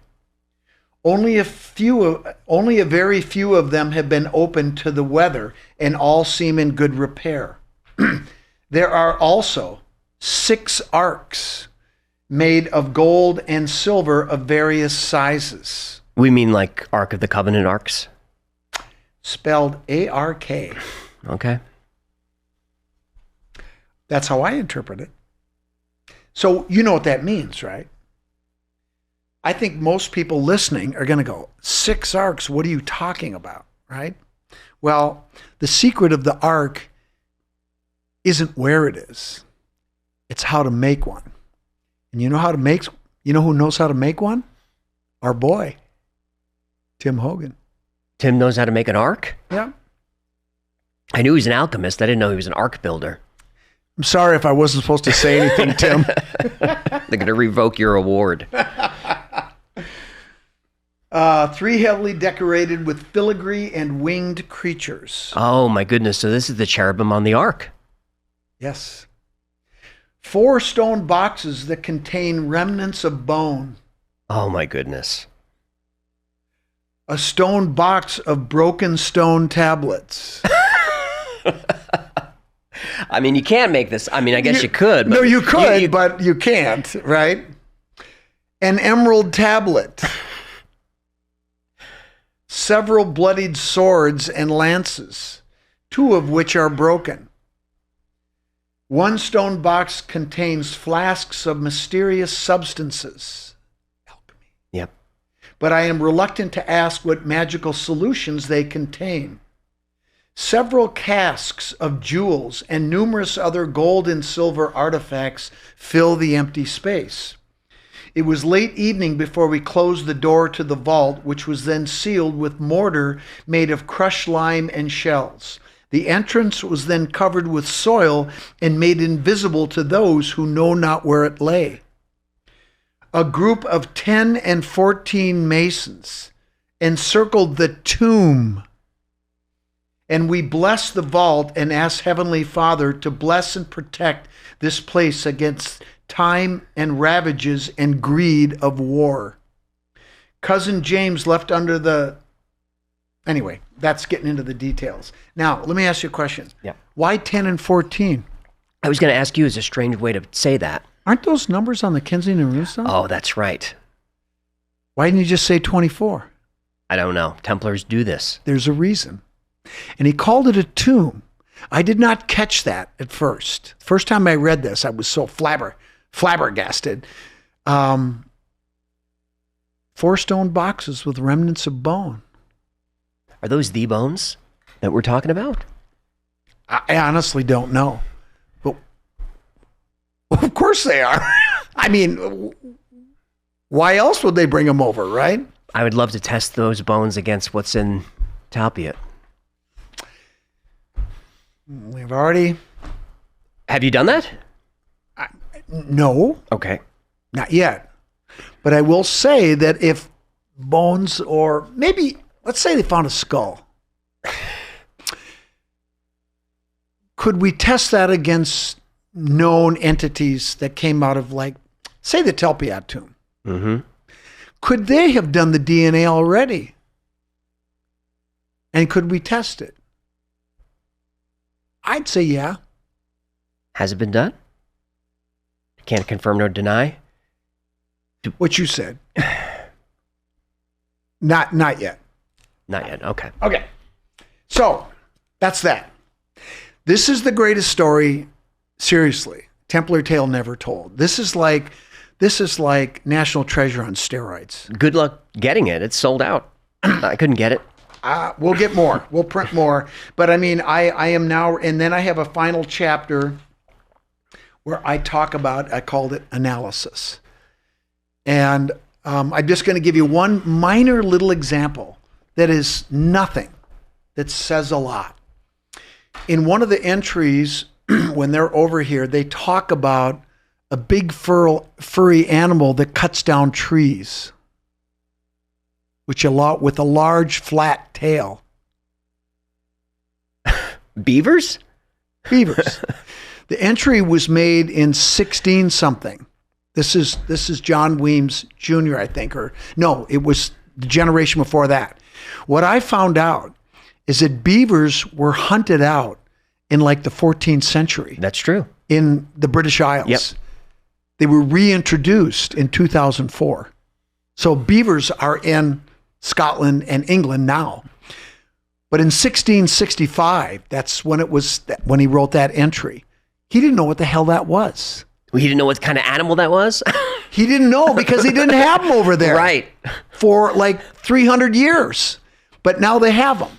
Now, something like that is so innocuous, but yet it's huge. Those right? are the details that really sell it for me. Those little, like the two lances were broken. Like he's just covering. Yeah. Like, look. But I remember a couple of them were broken. The swords were broken, right? Bloodied and broken. There was a stain on them or something. But there's all kinds of, and 10 and 14. Why? I mean, it's stuff like that just, if you're you don't know this stuff, right? And you start getting into the sacred numbers that are the Fibonacci sequence. 1, 2, 3, 5, 8, 13. And then, 22 and 26, which is 2 times 13. And when you understand the sacredness of these, not many people know this. And yet this is what they're doing because it's honoring deity. It's honoring the goddess. What's also interesting about that entry that nobody would know is that throughout the journals, they talk about the goddess, getting the blessing of the goddess. They rarely talk about the Heavenly Father. The only time that they mention here is when it's associated with death. That's interesting. Yeah, it is. They don't mention the goddess. So the goddess is life. Bingo. Yeah. And that's why they always use the sacred numbers. Now, some people know that now because we've been talking about it, but... Did you realize that agates were based around the sacred numbers when you were hunting them? Of course. I didn't. No, I didn't at first, but I do now. I mean, it's everywhere. It's the key to life in the universe. I agree. Let's take a quick break and then we'll come back and we'll and then look at these. We're going to do you want to do the green jar? We need to get to the green jar. I don't care if you do or not. We're doing it. We're doing it. We'll be right back. The green jar. Do we? It's time. Is this the big reveal? You know what? It's okay if it's not. I think this is the big reveal. And I mean, I need to give you a little bit of context. Sure. But I do want to just do one thing, if it's okay, AJ. As we go through this, we're having a really good time. And again, I want to thank you again for having me on. I'm having a blast. I don't want it to end. I want to keep going. But, as much fun as we're having, I just want people to understand that what we're doing here is we're not trying to go after anybody. We're not trying to attack anybody's faith. I'm not trying to make a point. We've been doing this research. I've been on this path. And it led us to finding this jar. And I'm going to tell you the story. And it's about some of the most important things to a lot of people. And I just want people to understand I'm not here to try to offend anybody. I'm not trying to attack anybody's faith. I'm just presenting the information. I'm certainly welcome to have my own opinion, but I'm not trying to project anything. We found it, and here's what it says. And I think that's good enough. So if people can do their own research, they can believe what they want to believe. Yeah. We're not here to change minds. Yep. We're here to just follow the evidence. Yeah.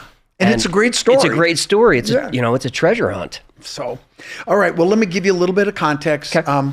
So, in 2006, I was at a conference on the East Coast, near a conference, New England Antiquities Research Association, and I gave a lecture. And then afterwards, I was introduced by a woman named Zena Halpern, who was a good friend, to a guy named Don Rue.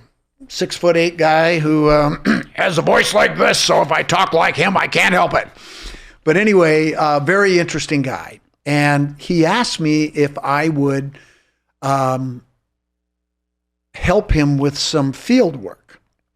And in 2008, myself, Steve St. Clair, my son Grant, and a guy, another friend and researcher by the name of Dave Brody, went up into the Catskill Mountains and to help Don with some research, and we found some carvings up there, Theban letters carved in the rocks, and an inscribed stone. We found an inscribed stone. Wow. Had the latitude and longitude of Montreal. It had some interesting symbols carved on it on the backside, which we now know are a Tanit symbol, which is the ancient goddess of the Phoenicians, and something called the wilted rose of the House of the Magdalene. I didn't know what those symbols were at the time, but I do now. How did you date this stone? What age is this? We aren't really sure, but it probably dates back to about sometime in the 17th century. Okay. Not that old, not super old. In any case, I got to know Don, and I came to realize, kind of along with him, that he worked for an agency starting in 1961 until it was dissolved in 1994 that did work for our military. They were paid to do certain work. And I'm supposed to say... He didn't tell you what kind of work? You know what kind of work he did? Yes. You can't say? I can't really go into all of it. I understand. I don't want to upset Don. Don's 83 years old, and Let's not upset Don. I don't want to upset Don. But anyway, his best friend was a guy by the name of Bill Jackson, who after he got out of serving in Korea, needed a job, so Don got him involved with this agency. So they started working together. And they lived in New York, in the Bronx, and one of the things that they used to do, and in 1968, they went up the Hudson River to a place called Bannerman Island. Francis Bannerman was an arms dealer who would sell to both the North and the South during the Civil War, and then his son sold to people leading up to the First World War. It's an interesting story. But he was a Scottish arms dealer. And what they did was in 1916, I think, don't quote me on these dates, but 1916, Francis Bannerman the fourth died, fourth or sixth, I forget now. And then 2 years later, the munitions that were stored on the island blew up. So all this stuff went into the water, Hudson River, around the island. Don and Bill and his buddies would go up there and scuba dive and snorkel, get the munitions, take them to the Bronx, and pawn it for money.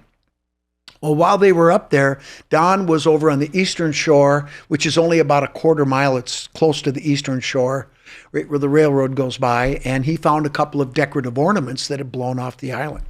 And he gave them to his friend Bill because his wife was a gardener and she used them in her garden. A year later, their 5-year-old son pulled the top ball of this decorative ornament and realized that it opened, and Bill opened it, and inside was a clay tube 4 inches long, inch in diameter, sealed with beeswax. Inside were 2 parchments that were encrypted in Theban and had a very controversial message. The other thing that was inside there was a brass hockey puck shaped device that was actually a navigation device. And inside were metal inserts. On one of those metal inserts was the word Onteora. Onteora is the ancient name of North America. Bill did a bunch of research, traveled to France, and he bought a book that had the word Onteora in it. And basically this book was European languages that have Native American words in them. And the word Ontiora was in this book. It was published in 1715. What Bill Jackson then did was chase down the descendants of the two authors, Rochefoucauld and Benvenuto. Eventually met the descendant of Benvenuto in Rome, who had a document that was referenced inside that paper that we now call the Cremona document. And it was offered to Bill, and he bought it.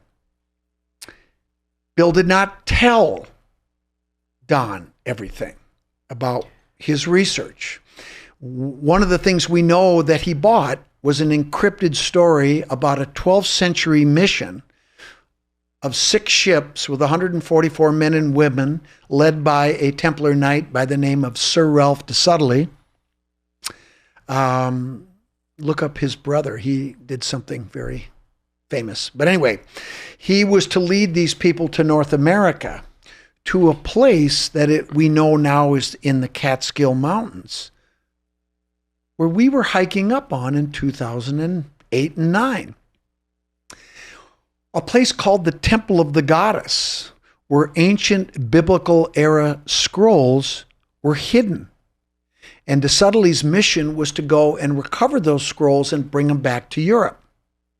He left in 1177. Who assigns him that mission? Grand Master. Okay.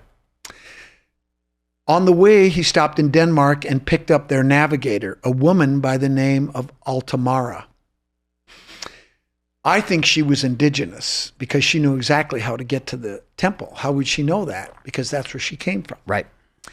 On the way there, rounding the southern coast of Newfoundland, one of their ships hit rocks. It was unable to be fixed. They salvaged everything, towed it out, and scuttled it. They marked the location in the Cremona document. Bill got that part of the document, and he said, let me take this part, and I'll be back. And then he called Don and said, hey, Don, I want to go scuba diving up in Newfoundland.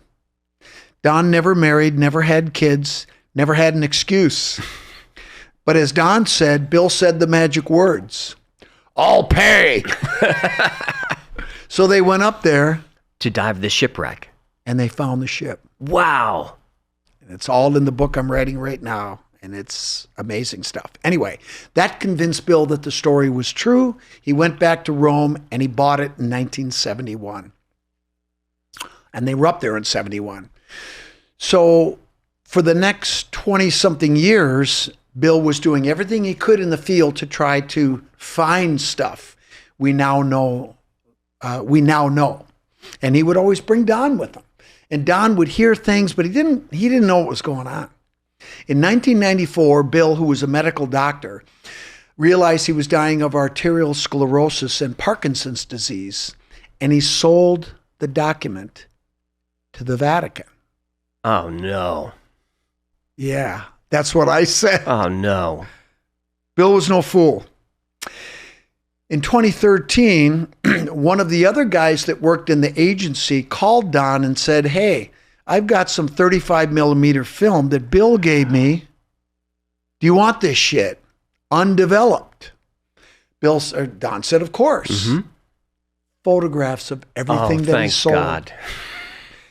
Then, in 2017, Jan and I were driving back from the East Coast, and we just happened to stop and see Don. And I go in there, and I said, I want to get a drink of water. I go in the kitchen, and I look, and I see a picture of Don with Rick Legeen and another guy from the Curse of Oak Island show. And I said, what the hell? I said, were those guys here? He said, yes. I said, what the hell did they want? He said, they left me a contract. You read it. You're in the TV business. You tell me. So I'm reading this thing, and I go, oh, this is great, Don. They want all your artifacts. They want all your documents. They're not going to pay you anything, but they're going to let you be on the show for your 15 minutes of fame. This is a great contract. I'd sign it right away. Well, I'm not signing that. Well, how about signing mine? You did? I did. We signed a deal right there. I still can't believe that. And then he hands me a manila envelope. And I opened the manila envelope, and there's a letter from Bill Jackson's daughter, Melissa. Basically, she said, she's got a letter from her father from 1996. And he says, I'm giving you this stuff because I don't want your mother to get it. His wife hated all this research. And he said, if your mother gets it, she'll throw it away. If anything happens to me, get this to Don. Well, Bill died in 2000, so obviously Melissa forgot. But in 2017, she found it and she mailed it to Don. And that letter was in there. And she wrote a letter and said, Dad told me I'm sorry, blah, blah, blah. You know what was in there? What? Page 1 of the year we remember, that story of subtly going over to recover. And he got half the scrolls. And he wintered over. Half the actual scrolls? That were at the Temple of the Goddess. Yeah. This is 1179. Wow. And then they wintered over it. They sailed back. And then 1180, he gave his deposition in front of the Grand Master and agents of the church. They each made copies. That's what we got. But he said one of the most important document that he was able to recover was the marriage document of Jesus and Mary Magdalene. Wow, the marriage document. And that was in 1180. So half the scrolls are still there. So now Melissa gives us this sheet, and it's filled with Theban. And on the back, what's Theban? Theban is it's an alphabet, a secret alphabet that was used by the Templars that was developed sometime around 1250, we think. Okay. Any case, a lot of the documents that we would end up getting are in Theban, and you're going to see some Theban today. So anyway, that first page also had a cipher phrase at the top that it turns out you have to be able to decipher any of the Theban. In Bill's notes, he basically told the church that the first page was missing. That was a lie. Yeah. So guess what? He sold the church a worthless document. Boom. I love this guy. Now we're starting to learn what he really did. Long story short, over the course of the last it'll be 9 years, half a dozen of the colleagues that Bill and Don worked with in this agency, this company, have died. And we know what Bill did. He disseminated the most important parts of the document to his colleagues with strict instructions upon their deaths. This material was to go to Don Rue. Why Don? Well, the third one we got was a letter written from Bill to John Lennon. Not that John Lennon. John Lennon was with the agency, but he was also with Scotland Yard. And whenever they would go to the British Isles, he was the liaison that they would meet up with. And he and Bill were good friends. So he gave him some stuff. But in the letter, he said, Don and I were childhood friends. He is my best friend. He was the only one that took my research seriously. And he was the youngest of the Spartan personnel. So he's probably going to outlive us, and that's exactly what's happened. He's the last man standing. Does he have all the material? Is it now all accounted for? It is. Okay. So now you know what Bill did. In 2022, Janet and I and Don went into the woods in the upper Adirondacks. And we went, hold that thought. In 1656, we have a letter that was written by Lionel de Waldern the 23rd.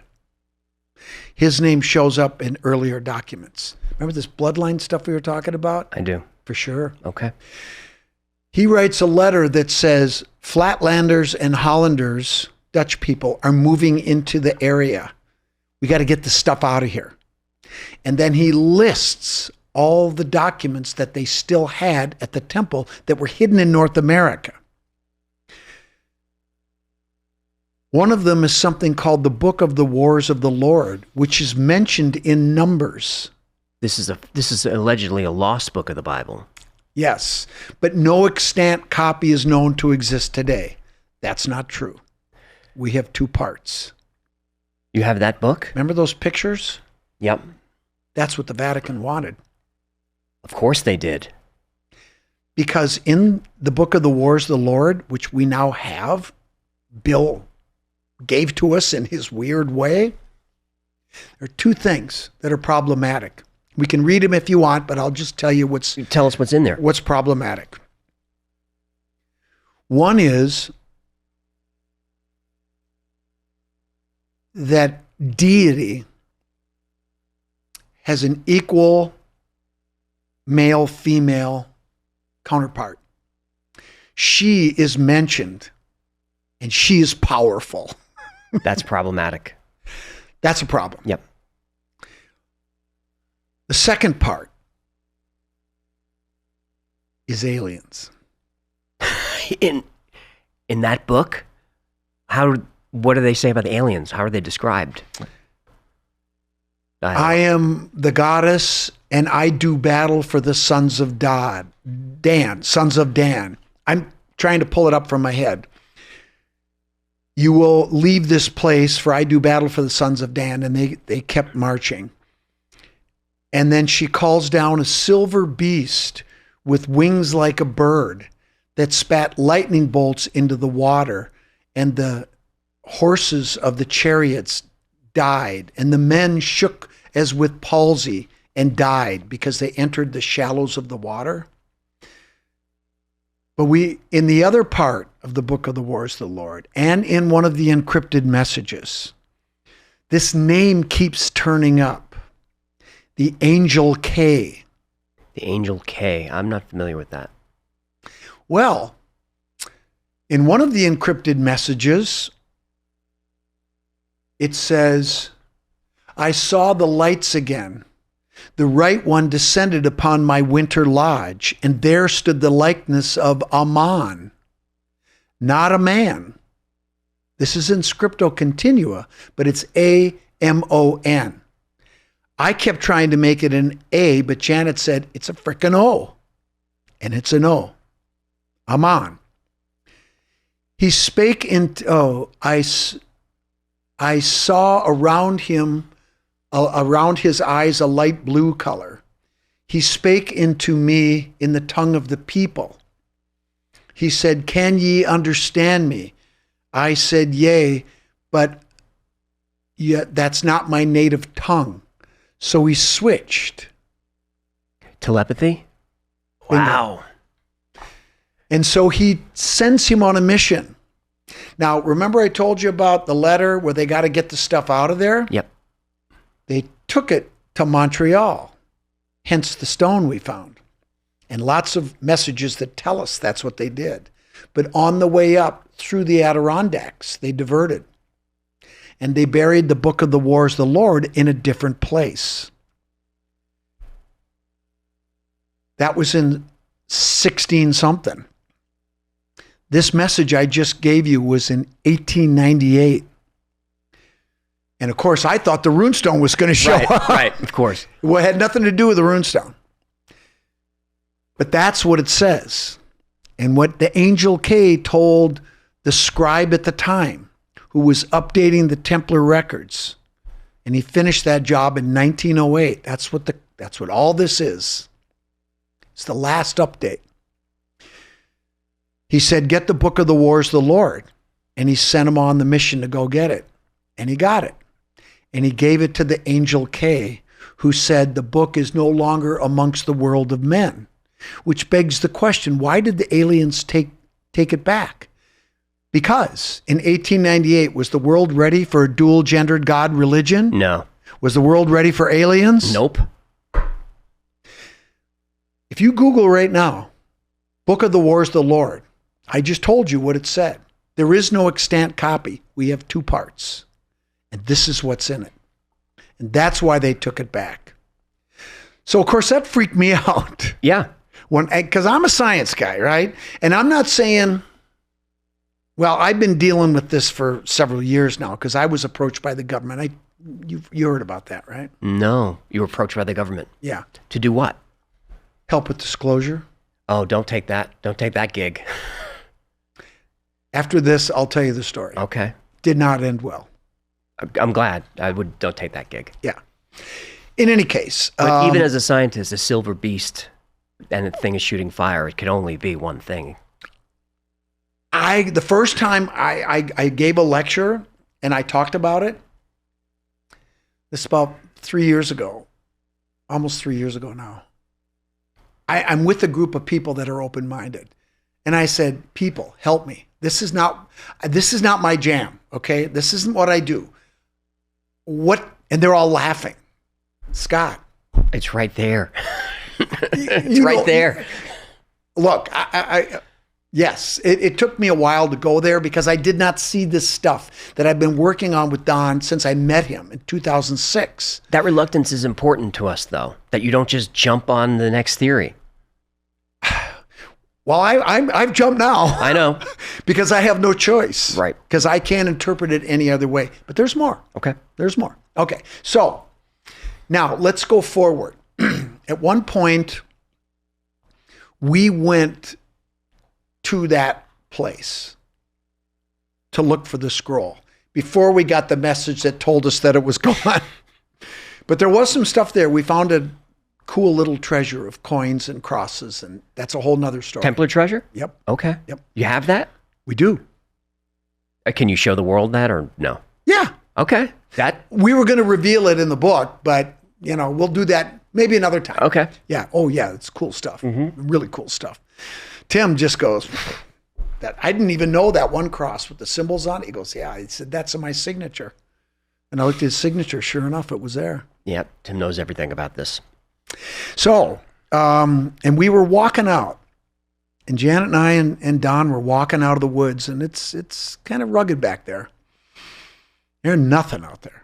No houses, no roads, way the fuck. And I said to Don, is there anyone left? Any more of your colleagues? Well, McMasters is living, but he and Bill didn't get along. He wouldn't give him anything. Then he sat there for a minute and he goes, Bill had a girlfriend. Oh. As it turns out, she died 2 years previous, but she gave everything to her cousin, who goes simply by the name Roberta. She doesn't want her using her name. Don found her about 4 months later, and that's a cool story. And she had a bunch of stuff. A bunch of stuff. What did she have and what? Including this message. Okay, that's wild. What is this? Well, that's a key. That's CLY. That was done around circa 1908. What do you see? Well, first thing that jumps out is Veritas vos liberat. The truth set you free. Is that what that is? You got it. Is that Theban? What else do you see? See that cross? Right there? Yep. That's one of the crosses. We found one exactly like that. That's the five wounds of Christ cross, but it has a totally different meaning in Templarism. And Tim will tell you that. What does it mean in Templarism? I'm going to let Tim tell you. Okay. Some things I think are for him to. Now, this is a strange friggin' alphabet. Yes. But we have a key right here. And then on the back, we have a message. But that's not what's important. Did you ever see the movie National Treasure? Sure. Do you remember what they used to do to bring out the secret message on the back of the Declaration of Independence? And they used heat or light? They used lemon juice. Lemon juice. And heat. Remember? And the message would come and then it would cool down and disappear? Yep. You know what else works? What? Black light will do that also? We learned this in the Boy Scouts with the lemon juice. You have to read. I can't be the one to read that. That's unbelievable. The Yeshua scroll is not at our lodge. Now remember, on the letter in 1656, the documents that they still had to get out of there, one of the things that's mentioned is 8 Yeshua scrolls. 8 Yeshua. Okay. We have another message where the angel K says to CLY, the guy that did this work, who went and got the Book of the Wars, the Lord. He said, take the Yeshua scrolls, pick one, burn the rest. I do so. All go with the Sulpicians. Montreal was settled by the Sulpicians, which is a branch of the order that came from Saint Sulpice in Paris, France, which is just a few blocks down the street from Notre Dame Cathedral, which is about 2 blocks away from that plaque that Tim told you about, where Jacques de Molay was not burned at the stake, roasted. He was roasted at the stake. He was roasted, so he would suffer more. Right. So Montreal's a Templar city. Hell yeah. Okay. That's a great story too. The Yeshua scroll is not at our lodge. We went back to the old land and laid it in the dirt where the bear eats the moon. It is a right bite. Talico. Talico was CLY's indigenous name. He was married to an indigenous woman. This is late 1800s, early 1900s. What the hell is he talking about? I don't know. I do. Is he giving indication where that scroll is? Yes. So there's one scroll. Why burn the rest? Okay. I was upset when I read that. Yeah, it bothered me. That's in a different document, but I was extremely upset when that happened.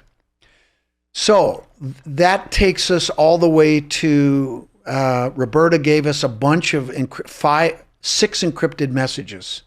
One was invisible, but the rest were coded. Everyone is different. That's the thing about these encrypted messages. Everyone's different. Some will have a different cipher phrase. They use different alphabets. Some are in Theban. I mean, just because you get one doesn't mean you're going to get the rest. Right. They're all different. But we've done so many of these, and of course, Don has a lot of experience. We've been able to figure them out. So you've been able to figure out the cipher phrases? Yes. Yeah. And we're going to do one. We're going to do one. Okay. So flash forward now to last June. I'm at the Cosmic Summit speaking, literally giving a lecture. Don calls me, but I was speaking, so I had my phone up. I didn't know. I get off the stage. Oh, Don. I get alone. I go, Don, McMaster's died. What? I thought he and Bill didn't get along. Well, apparently they got along. And in July, he drove down to New Jersey to meet with the executor of his estate, and he gave him 2 things. This. Wow.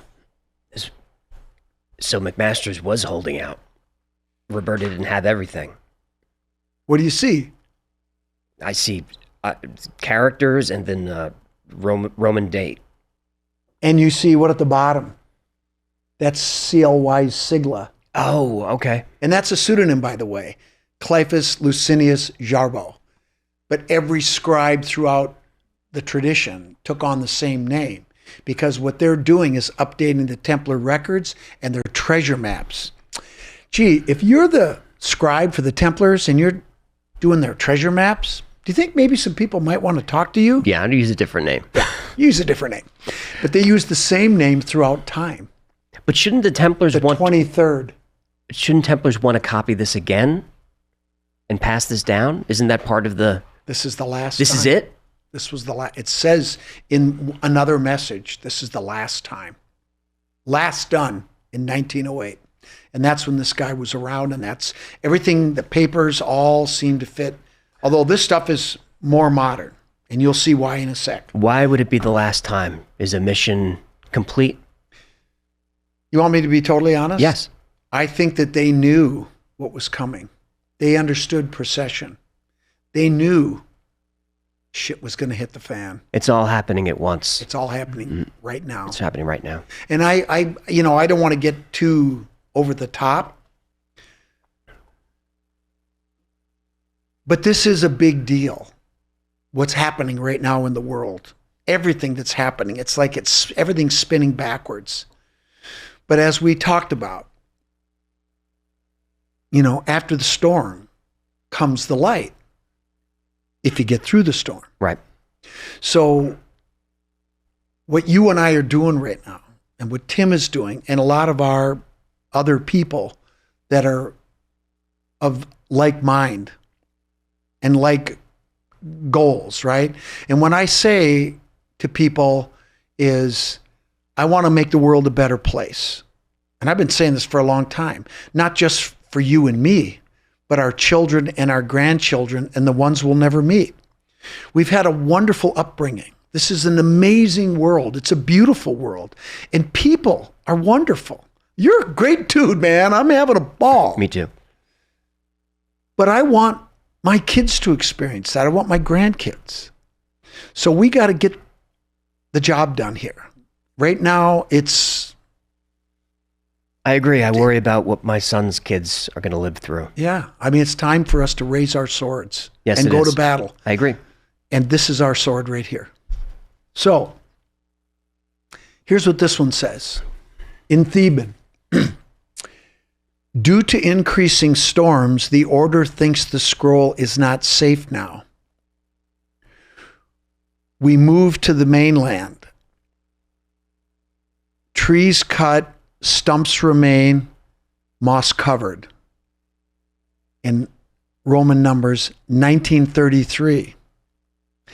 Now, Sherlock here initially thought increasing storms meant weather. I've been to where this place is, obviously. And I thought, gee, that'd take a lot of rain for the water to go up. And then all of a sudden, and Jerry Lutkin said, Scott, I think it's a metaphor. Yeah. And I'm like, oh, shit. Hello? Events leading up to World War II. Sure. The Nazis. So move from where? Where were these artifacts? On an island. Were they? Is it Oak Island? No. In a lake in the Adirondacks. Okay. Way the hell. There to this day, no roads, no cabins, no houses, no nothing. So in 1934, there was supposed to be a meeting of all the extant Templar orders that still existed in Europe. And it was called the Council of Fiducie. And what they were going to do is figure out what they were going to do with the secrets that they were holding. Now, Tim may have told you this, but the Nazis were not just rounding up Jews and gays and people they didn't like. They were also rounding up Freemasons. Because in Freemasonry, as you go through, you're being vetted. And you might be invited to other orders depending on certain things. I know that because it's happened to me. So if you round up all of the Freemasons, you're going to get Templars too. And they probably would be interrogated and tortured and give up information. Yeah, Hitler wanted all this stuff. He wanted all of it. Mm-hmm. And you know that he was fascinated with the Templars, with the Grail, but he was interested in what they knew. One of those things was technology, like the Bell Project. Anti-gravity. Die Glocke, yes. You got that from the Templars. That's from the Templars. It's a Templar secret. And that supposedly comes from Vimanas back in ancient times. Could be Atlantean technology. I would put my money there. Yeah. Definitely. So the council never happened. So a lot of those orders that survived fled to the United States and hid their stuff over here, including the Yeshua scroll. Now the next part says, Captain Marchand repackages and reburies the scroll. And then he says some more stuff. I forget now. 1953. Okay. CLY the 23rd. So this isn't a family thing. This is whoever the document reproducer was, is a tradition that was passed on. And the Cistercians and the Templars had scriptoriums in their monasteries. And they had brothers, all they did was copy and recopy manuscripts. Right. So this is expected. This isn't, wow, that's cool. This is expected. So on the back, though, is another invisible message. There is? Yeah. Where's your light? Oh, there it is. There is. Can you read it? I know it's hard to read. Captain Marchand dies, 1903 exact. 73. 73, exact location of scroll lost to us. Yes. With a hooked X. With a hooked X. There's the hooked X again. So I read this. Oh, no. And I'm like, I'm not wasting my time on this. But I think what happened is if a bad guy got a hold of this, and clearly they were worried because they moved the scroll, right? Maybe some Nazi spies were coming over. Well, since they mentioned Captain Marchand, we'd like to have a talk with him. Oh, he's dead. Can't talk to him. Scroll's gone. And maybe we should talk to we don't know where it is. It almost turned me off to go look for the scroll. So that's a red herring? It's a false flag. False flag. Exactly. It's a red herring. And it almost worked on me. But I don't want to be an older man and go, I wished I would have gone. No. So we went. And McMaster's estate gave Don something else. This map. That map. We'll put these on the screen for everybody, but looks like 2 islands. Mm-hmm. So they moved them from these islands to the mainland. Now, you see those 4 dots? I do. Those are giant glacial boulders that are taller than this table. So you found this place. Been there. Okay. Yes. We took a float plane in because there's no roads there. And so we rented a float plane. We flew in, and this guy brings fishermen in. It says scroll there. Is that buried? Is that the scroll? That's the scroll. So if you go back to that's a whole nother thing.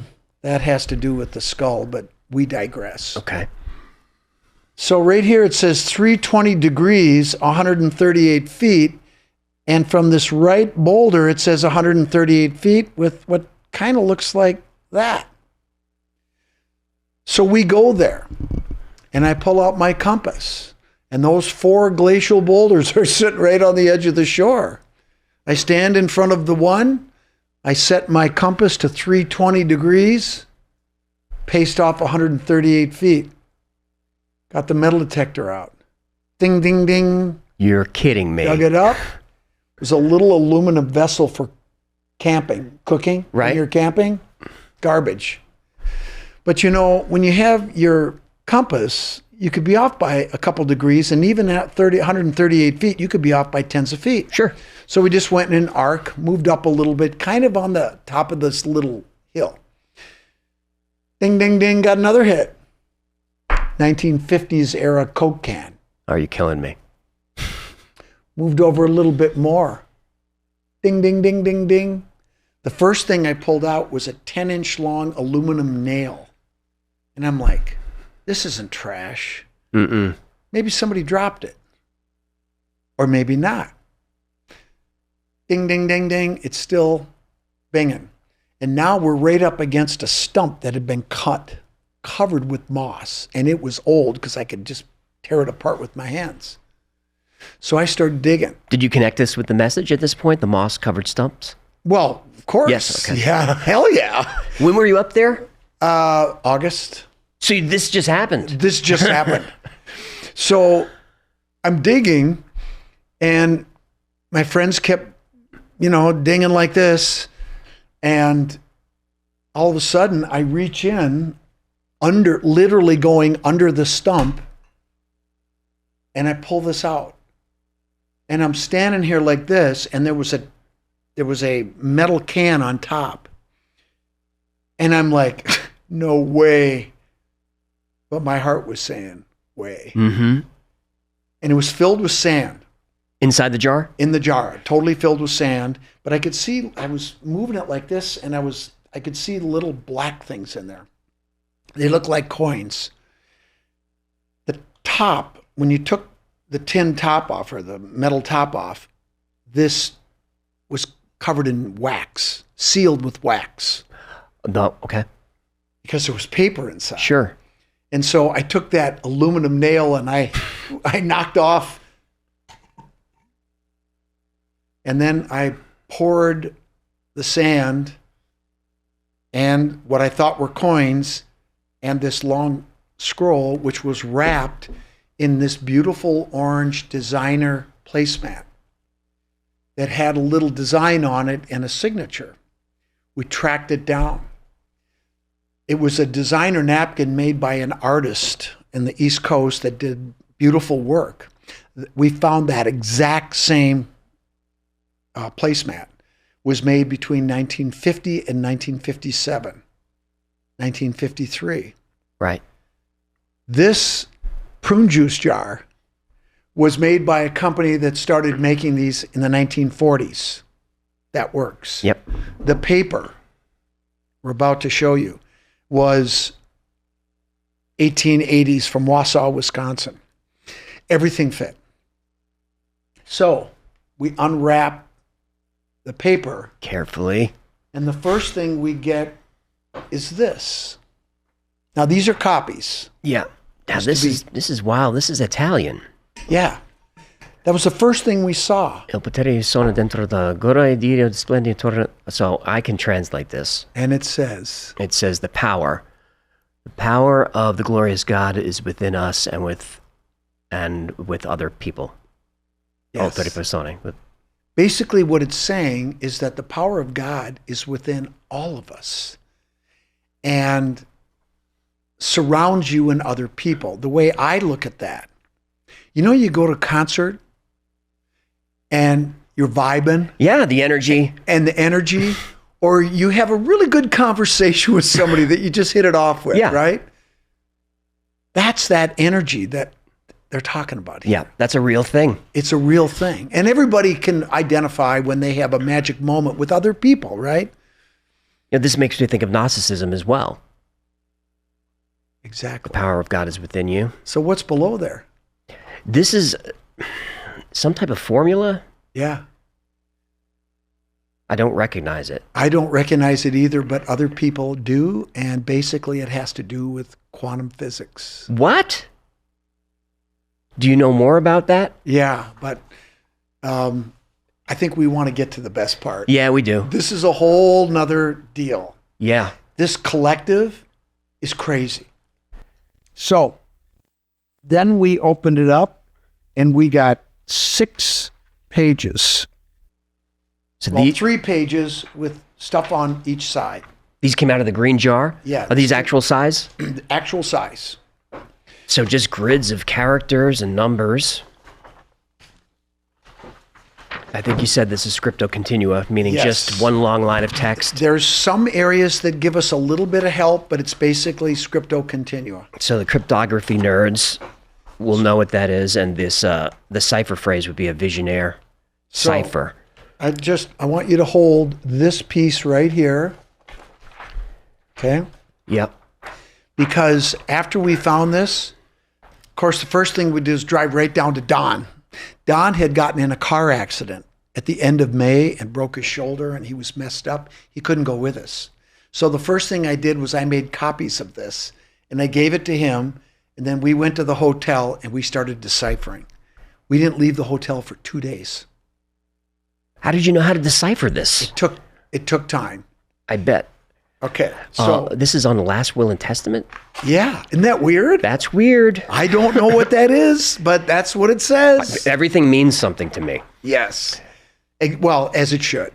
Okay, so the first 8 lines, there's that number again. How many columns are there? 6, 9, 12, 15, 17? Yeah.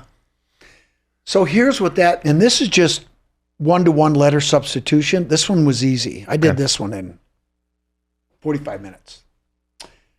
This is what it says. The 325-year compilation of old and new writings is not the infallible word of God, but the fallible compilation of the Roman Catholic Church to support their doctrine. Oh my goodness. That is the most succinct and perfect way to sum up the Council of Nicaea. Yeah, it is. It's beautiful. We got that right away. And so you know what we did then? What? tighten the seatbelts. Yeah, that's heavy. Mm-hmm. The next part, which is 6 lines of strange characters. Yes. Okay. That alphabet we've seen before, but this was slightly modified. Same characters with additions, but we recognize it. We were able to figure it out. Says this, translated from the original Aramaic by Brother Simon for the poor Knights of Christ. The Templars. That's what they used to be called before they were called the Templars. Yep. Now, I got all hung up on the poor Knights of Christ. What the hell's the? Right. What is that? Well, guess who figured it out? Janet, probably. Don. Usually it's the goddess, right? It usually is. It was Don. He goes, it's a tell. And then I went, oh my God. The first "the" is telling you. The rest is the cipher. Holy shit. Poor Knights of Christ is the cipher That's phrase. the cipher phrase. Hollywood's going to want a word with you. Guess how many letters are in that cipher phrase? How many? How many bones in your skull again? What did we say? 20? 2. 22. None of this is coincidence. No, it's not. The next part, which is in Numbers. Right. Encrypted by Brother Leonidas for the Order of the Grail, 1897. So let me tell you one thing we did not talk about on the Kensington Runestone. Remember I talked about the codes? I told you about the dating code. Yes. I didn't tell you about the Grail code. No. The first 4 letters. Remember I did that microscopic work and I put them in the folder? Yes, the unknown mystery runes are... The first thing was the number 8. The very next thing is the word G in Gotlander. And there's an extra dot in the upper right arm that doesn't belong there. Went in the folder. The next letter singled out was the letter R that had a dot right through the lower right leg. You can't miss it. Doesn't belong there. Put it in the folder. The next thing was a hooked X that had another hook. Normally the hooked X has a little hook in the upper right arm. Yes. This one had a hook on the lower left leg. Put it in the folder. By the way, the hooked X is being used on the Kensington Runestone for the letter A. And it looks remarkably like the Hebrew, straight line stonemason's version of the Hebrew Aleph. The letter A.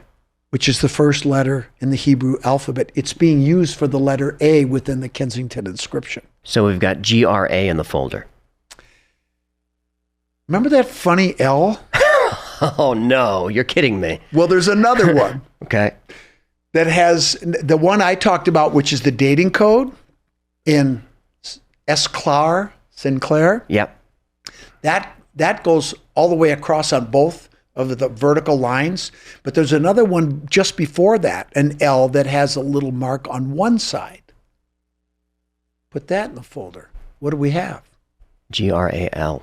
Which in medieval Old Swedish is Grail. That Grail. Could this be the same order? It has to be. It's too many things line up. I'm liking it. Yeah. And you know what? I'm going with it. I think you have to. Everything just lines up. This is too much. Okay. Now we're going to get into the meat, and then we're going to get to the finale. So the rest of this is numbers that go on for that page, the next page on the other side. Right. This page and that page, all the way to here. Why do we have spaces here? Do those mean something? Well, just in the beginning. Right. And I think maybe they were trying to help. I don't know. Okay. But it goes all the way to here. Okay. But I don't want you to see this yet. Okay. And I'm just going to read it. MF. MF. That's what it says. MF. Equals MG. Okay. You can do it. MF equals MG. It's an acronym. Male, female? Close. My father. My father. My goddess? God. Oh, my Well, God. My father, it my could be God. goddess. Or goddess. You know what? Why couldn't it be the goddess? We assumed. See, this is what you got to be careful of, is assuming. You just said goddess, but we said my God. Let's see. Okay, let's keep going. So MF, my father, equals MG. So it's either my God or my goddess. Father, Genesis chapter 1. Let us make man in our own image. Genesis chapter 1 plus 3, 5, 16. Let us make man in our image. In the image of God made he him. To make more, he needed a female, so Eve. They made Cain and Abel. Cain slew Abel, and MF put his mark on him, IHN. What's IHN? In his name? In his name, right. That's what we think. And banished him to Nod, so none there would kill him.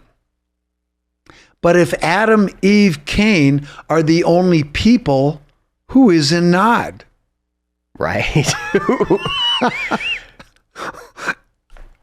Hello? How can they be the first people Right. if they got banished to a city that's got people? Know this. Then they were not the first people, but the first Jews. Chapter 6, 5, 2. Chapter 6, 5, 2. It says it twice. I don't know why. And the sons of MF saw the daughters of men and found them pleasing in their sight, and came and knew them. And they settled in the land of Nod, where Cain was sent. So their children enjoyed life for its pleasures, both male, female, male, male, and female, female. Oh, my. This does not procreate or honor MF, so he destroyed them all. But flood nor fire succeeded. Thus, the sons and daughters of natural man filled the earth, yet nowhere did they mate with a Jew till Lisbeth. So let's back up. I take this as homosexuality is okay. That's what I read. I've always thought that. None of my goddamn business what happens Same. in people's bedrooms. That's right. But this is a problem. Well, or is it? It's not for me, but it's a problem for the church. Well, they might have to rethink that. Good luck with that. Yeah. Well, gets better. Till Lisbeth, who I think is referring to the mother of John the Baptist. Yep.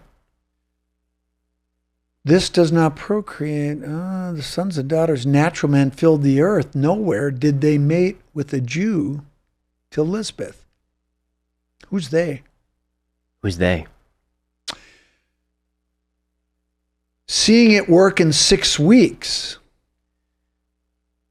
showing signs of being pregnant. Right. The angel Anton came and knew my mother. What's happening here? What is going on here? You tell me. You tell me. No, you tell me. The angel Anton. Knew my mother. Who's talking? Holy shit. Is this an autobiography? Is this Yeshua's autobiography in the first person? Well, if you're not sure now, you're going to be. Oh, okay. I watch my language. No. You can say whatever you want. It's your show. But Jan and I chose MF. Then know this, Adam and Eve could read or write. Thus the tree of life was not a tree, but a book that spoke. The fruit chapters numbered 1, 2, 3, etc. So MF looked like man, except for intelligence, hence the book to store it all. MF and his wife Asherah, called Wisdom, who is referred to as Wisdom in the book of the Wars of the Lord, who calls down the silver beast. Her name was Wisdom. She's right here again.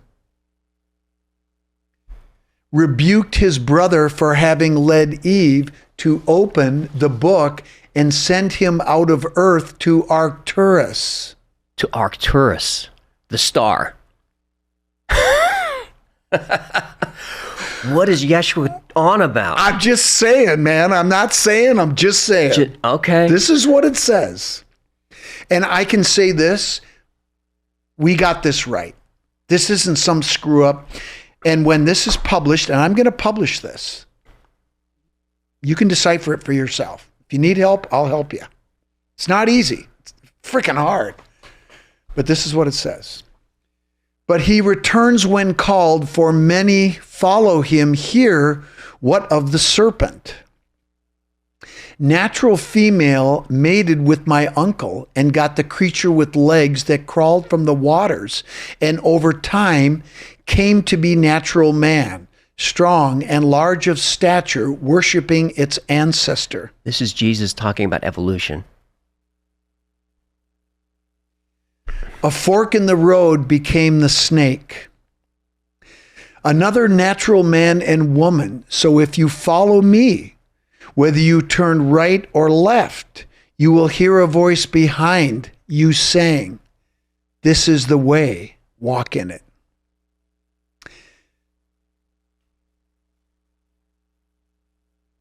That's what it says. There's a lot to unpack there. There is. And I don't think we're going to do all that today. No. But I want you to look at something. Yeah. This is the end of right here. Okay. See the numbers? Yes. There's something in English right here, the last line. What does it say? As I am allowed to say. Boom. Nobody gets it that fast. Good job. Okay. Is that Yeshua saying that? And who would not permit him to say? Okay, well, we'll answer that question right now. Another notch. Because it's going to get real now, brother. Okay. So this is the message. Okay, so now look at that page. Yep. And turn it long way. Yep. Now, you see these letters? How many of these are on that page? How many letters? No, rows of letters or lines of letters. 6. No. This is 1, 2, 3, 4, 5, 6. 6. Okay. Now flip it over and count the lines. 6 plus. 6 plus. Just go right down.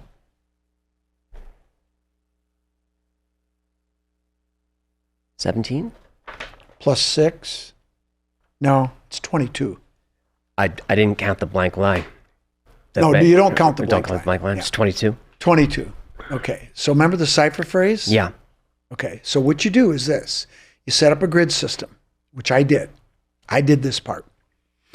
And you just put the power of God, or the poor Knights of Christ. The power of God is within you is another one from other messages. The poor Knights of Christ. Then what you do is you start with the letter A. No A in that. No B in that. C, Christ. You take this first row of letters right here. Yep. You go to the C and you put it this way. These letters that are horizontal, you put this way. Then you go to D and you go to E, the. And you pull the next line. You put that under the E, the first E. The next line, if there's a, you follow me? You go all the way through the alphabet. It's a shift and then cipher. all 22 lines fill in. And then you read it this way. That's how you do it. This is what that says.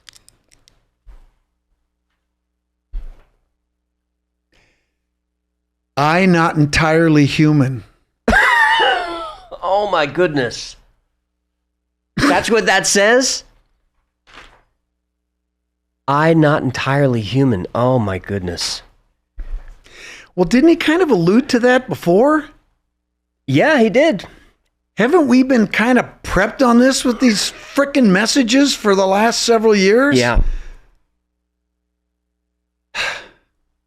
He's from Arcturus.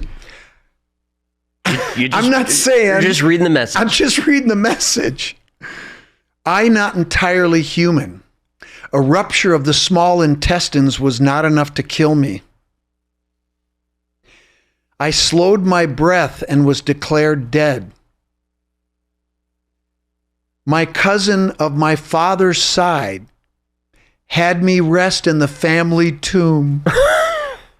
Boom! Until Easter, I guess. Talpiot. Talpiot, the family tomb. Oh. And is the rupture of the intestine the spear of destiny? Gotta be. On the cross? And, it's right there. It's right there. The intestines come way up. So he didn't die on the cross, he slowed his breath. Remember, he's not entirely human. That's what he said. I'm not saying. He said it. I'm not going to argue with him. I'm sure. Now that I know he's alien, I'm for sure not arguing with him.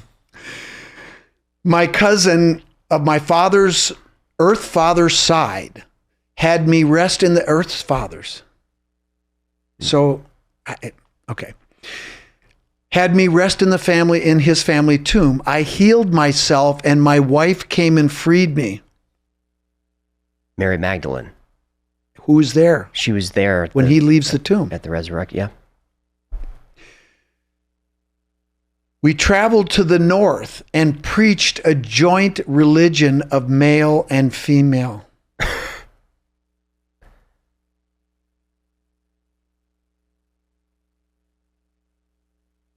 You know where the north is? Where? Scotland. That's where they preached. Went to France first and then to Scotland. Beyond Hadrian's Wall. To the Isle of Iona. And there are local legends. All kinds of them. Talking about Jesus. I've been there. Yeah. We bore 2 children. Judah and Sarah. We know their names. Returned to Jerusalem. And finally I ascended to my father. My body returned to my cousin's family tomb. I was doing a happy dance when I read that. I know. My spirit will return at the end of the 6th day, June 6, by the new counting, 2,999 at 6 p.m. So said my father. But beware, 6/6/26 at 6 p.m. This June? I'm just reading it. That's my interpretation. Well, Council of Nicaea would have rearranged the calendar by now, by when this was written, yes? So he would know those dates. Would he? 6/6, June 6 of this year. Now you know why I said to you earlier there's an urgency here. Yeah. And the other year, is that Hebrew year? By the new counting. I interpret that to be the renumbering. 900 years from now. Yeah. Okay. 2,999 at 6 p.m. Also, be not fooled by the false prophet, spelled Profit. We checked it. And his clone, who will rise on the 3rd day after his death. Clone? Clone. Should know what that word even is. I know, we're just reading it. Know this, in the beginning was the Word, and that Word was God. There was none before him, there was none after him. The Word is eternal.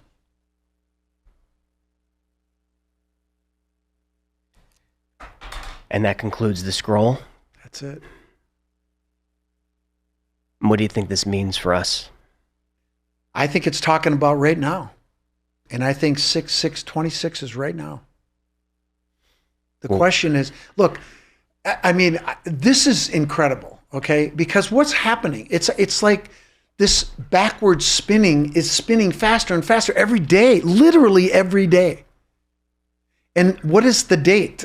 It's almost March 1st. March, April, May, June. That's a little over 3 months from now.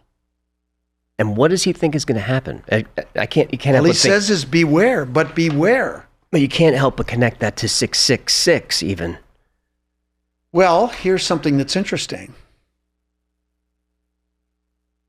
What's 6 plus 6? 12. Plus 6 p.m.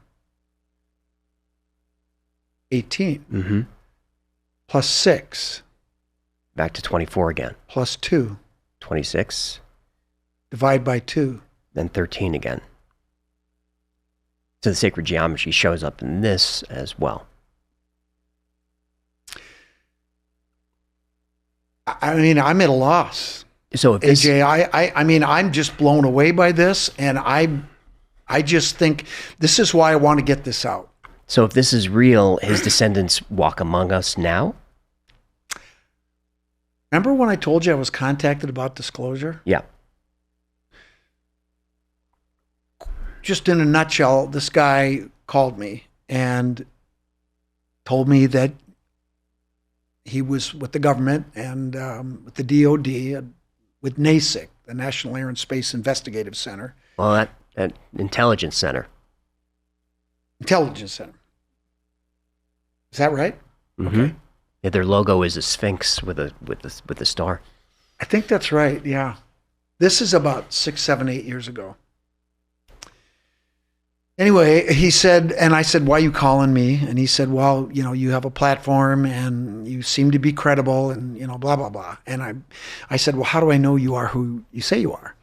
So we went through that process, and he actually came and stayed with us 3 times. And then once he convinced me that he was who he said he was, at least in my mind, then I was given materials to read and online stuff, and Talking points to say? yeah, we went through and came up with talking points. But as this was happening, there was other stuff happening. Like the 20th anniversary of working at the Pentagon after 9/11. And the guy that I worked with, who was in charge of the whole thing, Alan Kilsheimer, was having a 20-year gathering of everybody that worked at the Pentagon. And I was invited, and I was getting ready to go. And as we got closer and closer, our friend, who went by the name of Holden, which I knew was not his real name, and that's fine, I didn't really care, he and I were getting to know each other, and we would talk about things. And he told me about his personal life, like his being recruited out, basically right out of high school, because he was a smart guy. And he started off with the government doing boots on the ground stuff, going after human traffickers, is what he told me. And then when he was about 30, as I recall, he said that he was in one mission and they were going after a bunch of kids, and one of the guys that was holding them had a bomb and blew himself up. And he was on the other side of the wall, and he got hurt bad, to the point where he could no longer do boots on the ground stuff that obviously he was very proud of and he enjoyed. So they gave him a desk job, and this was his desk job. He had demons, and it was quite obvious. And actually, he and Jerry got into it one time.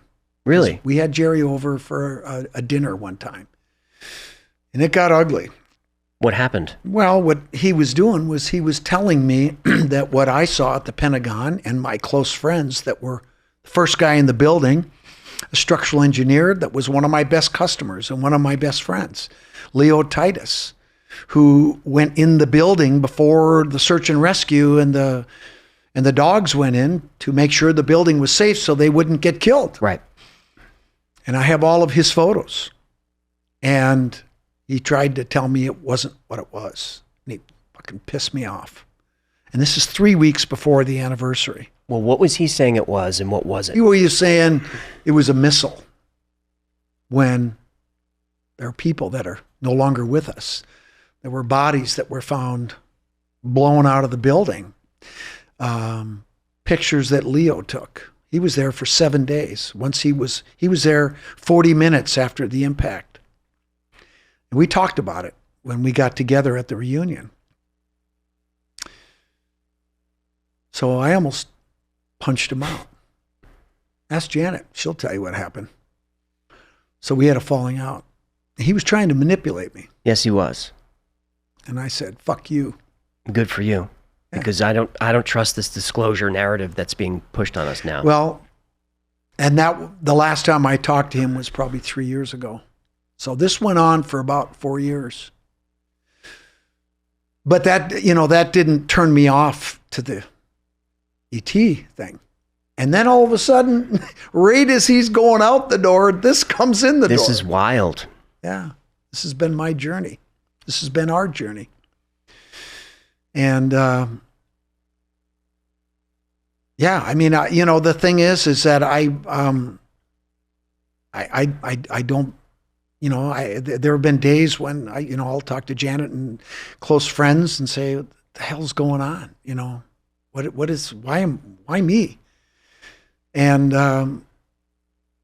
I like to think that part of it is because I work my ass off. I never quit. And I want to solve the mystery. Absolutely. And get to the bottom, because that's what I do. I never thought it would go here. No, this is incredible. Is there anything that we didn't cover today that you want to get into? I don't know. There's a lot more, but I think it's time for a beer. How about you? I agree. So the book is The Greatest Tale Never Told? Greatest Templar Tale Never Told, the Sinclair-Weems journals. And I just want to say, it's not one of my magic writing that people are buying this book. It's the journals. They speak for themselves. And when you read it, I mean, the letters I've gotten back from people, they blow through it in like 2 days. They said, I couldn't put it down. This is an amazing story. And the truth of the matter is, what all of this is really about at the end of the day is the true founding of this country. And as a Freemason and as a Knights Templar who knows the truth, to see what's happening today beyond disgusts me. And here we are, 250 years. We're supposed to be celebrating this, but we got that. That's another reason why I'm working my ass off. Yeah, we got to get through that. Yeah. Are you on the squad? I'm on. I've been on. And then one day we're going to do it like this. One day, the grip. Yep. Scott Wolter, thank you so much for coming in. Thank you for having me. Okay, that's a lot to process. Scott Wolter took us on a journey that started with concrete forensics and ended with ancient alien encounters. So let me break down what we can actually verify here. Scott's credentials are solid. Licensed professional geologist. He runs a successful materials forensic laboratory. He worked on the Pentagon after 9/11, and this is all documented. The Las Vegas murder case he described, that happened. Tom Monahan was a real Las Vegas homicide detective, and Scott's concrete dating techniques have been used in multiple forensic investigations. As for the big claims, the Kensington Runestone has been controversial since 1898. Scott's geological weathering analysis, published in 2000, said the way minerals degrade is proof of age. But Swedish archaeologists and runologists at Uppsala University disputed these findings in 2004. The academic consensus remains that it's a 19th century creation. But it's hard to deny all the connections that Scott talked about. The Talpiot Tomb is real. It was discovered in 1980 in Jerusalem. It contains ossuaries with names including Jesus, Mary, and James, and others. And DNA testing was conducted by Carney Matheson at Lakehead University in 2007. But, as critics note, there's no baseline Jesus DNA to compare against. So it could be him, but we don't know. Most biblical archaeologists reject any connection to the historical Jesus. Now here's what I keep coming back to though. Scott's progression is fascinating. Respected scientist finds anomalous evidence, gets pushback from academia. digs deeper, finds more anomalous evidence, and keeps following it where it leads. Now, whether you believe his conclusions or not, the man is following the data as he sees it, from concrete to runes to Templars to alien contact. If this is a hoax, it's the greatest hoax ever conceived. There are so many details to keep track of, and somehow all the pieces line up. But if this is not a hoax, then we're missing something fundamental about the history of the human race. Now, if you want to dig deeper into some of these topics, I covered Knights Templar and their quest for Atlantis. I covered the Ark of the Covenant technology. I also have an episode about the megalithic yard that Scott mentioned. There's links below. Scott Wolter, forensic geologist turned cosmic historian. His new book is The Greatest Templar Tale Never Told. And honestly, whether it's fact or fiction, oh, it's a good story. Until next time, be safe, be kind, and know that you are appreciated.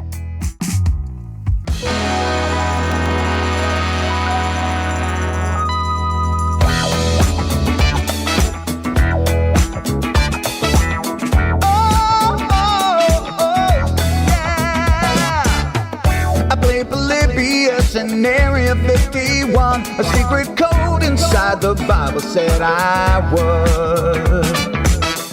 I love my UFOs and paranormal fun, as well as music, so I'm singing it like I should. But then another conspiracy theory becomes the truth, my friends, and it never ends. No, it never ends.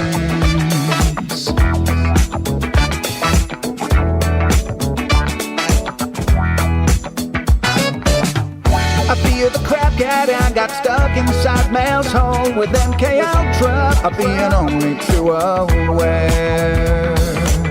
Did Stanley Kubrick fake the moon landing alone on a film set, or were the shadow people there? The Roswell aliens just fought the smiling man, I'm told, and his name was Cold. And I can't believe I'm dancing with the fish. Heckle fish on Thursday nights, Wednesday J2, and Wi-Fi's helping me all through the night. All I ever wanted was to just hear the truth, so the Wi-Fi's on repeat all through the night.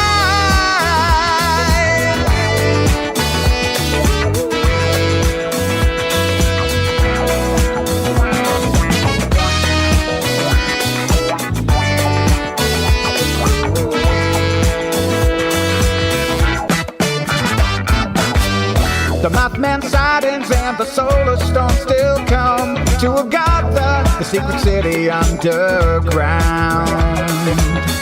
Mysterious number stations, planet Serpo 2, Project Stargate, and what the Dark Watchers found. We're in a simulation, don't you worry though.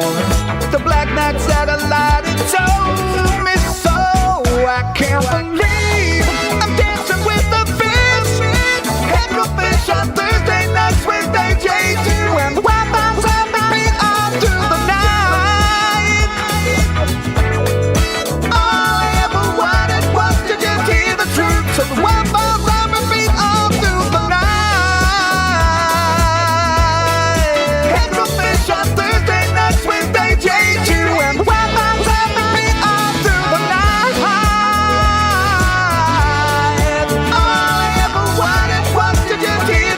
So the Wi-Fi's on repeat all through the night.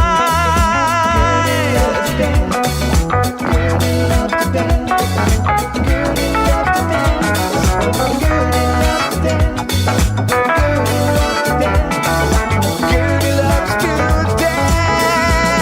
Yeah, Gertie loves to dance on the dance floor because she is a camel, and camels love to dance.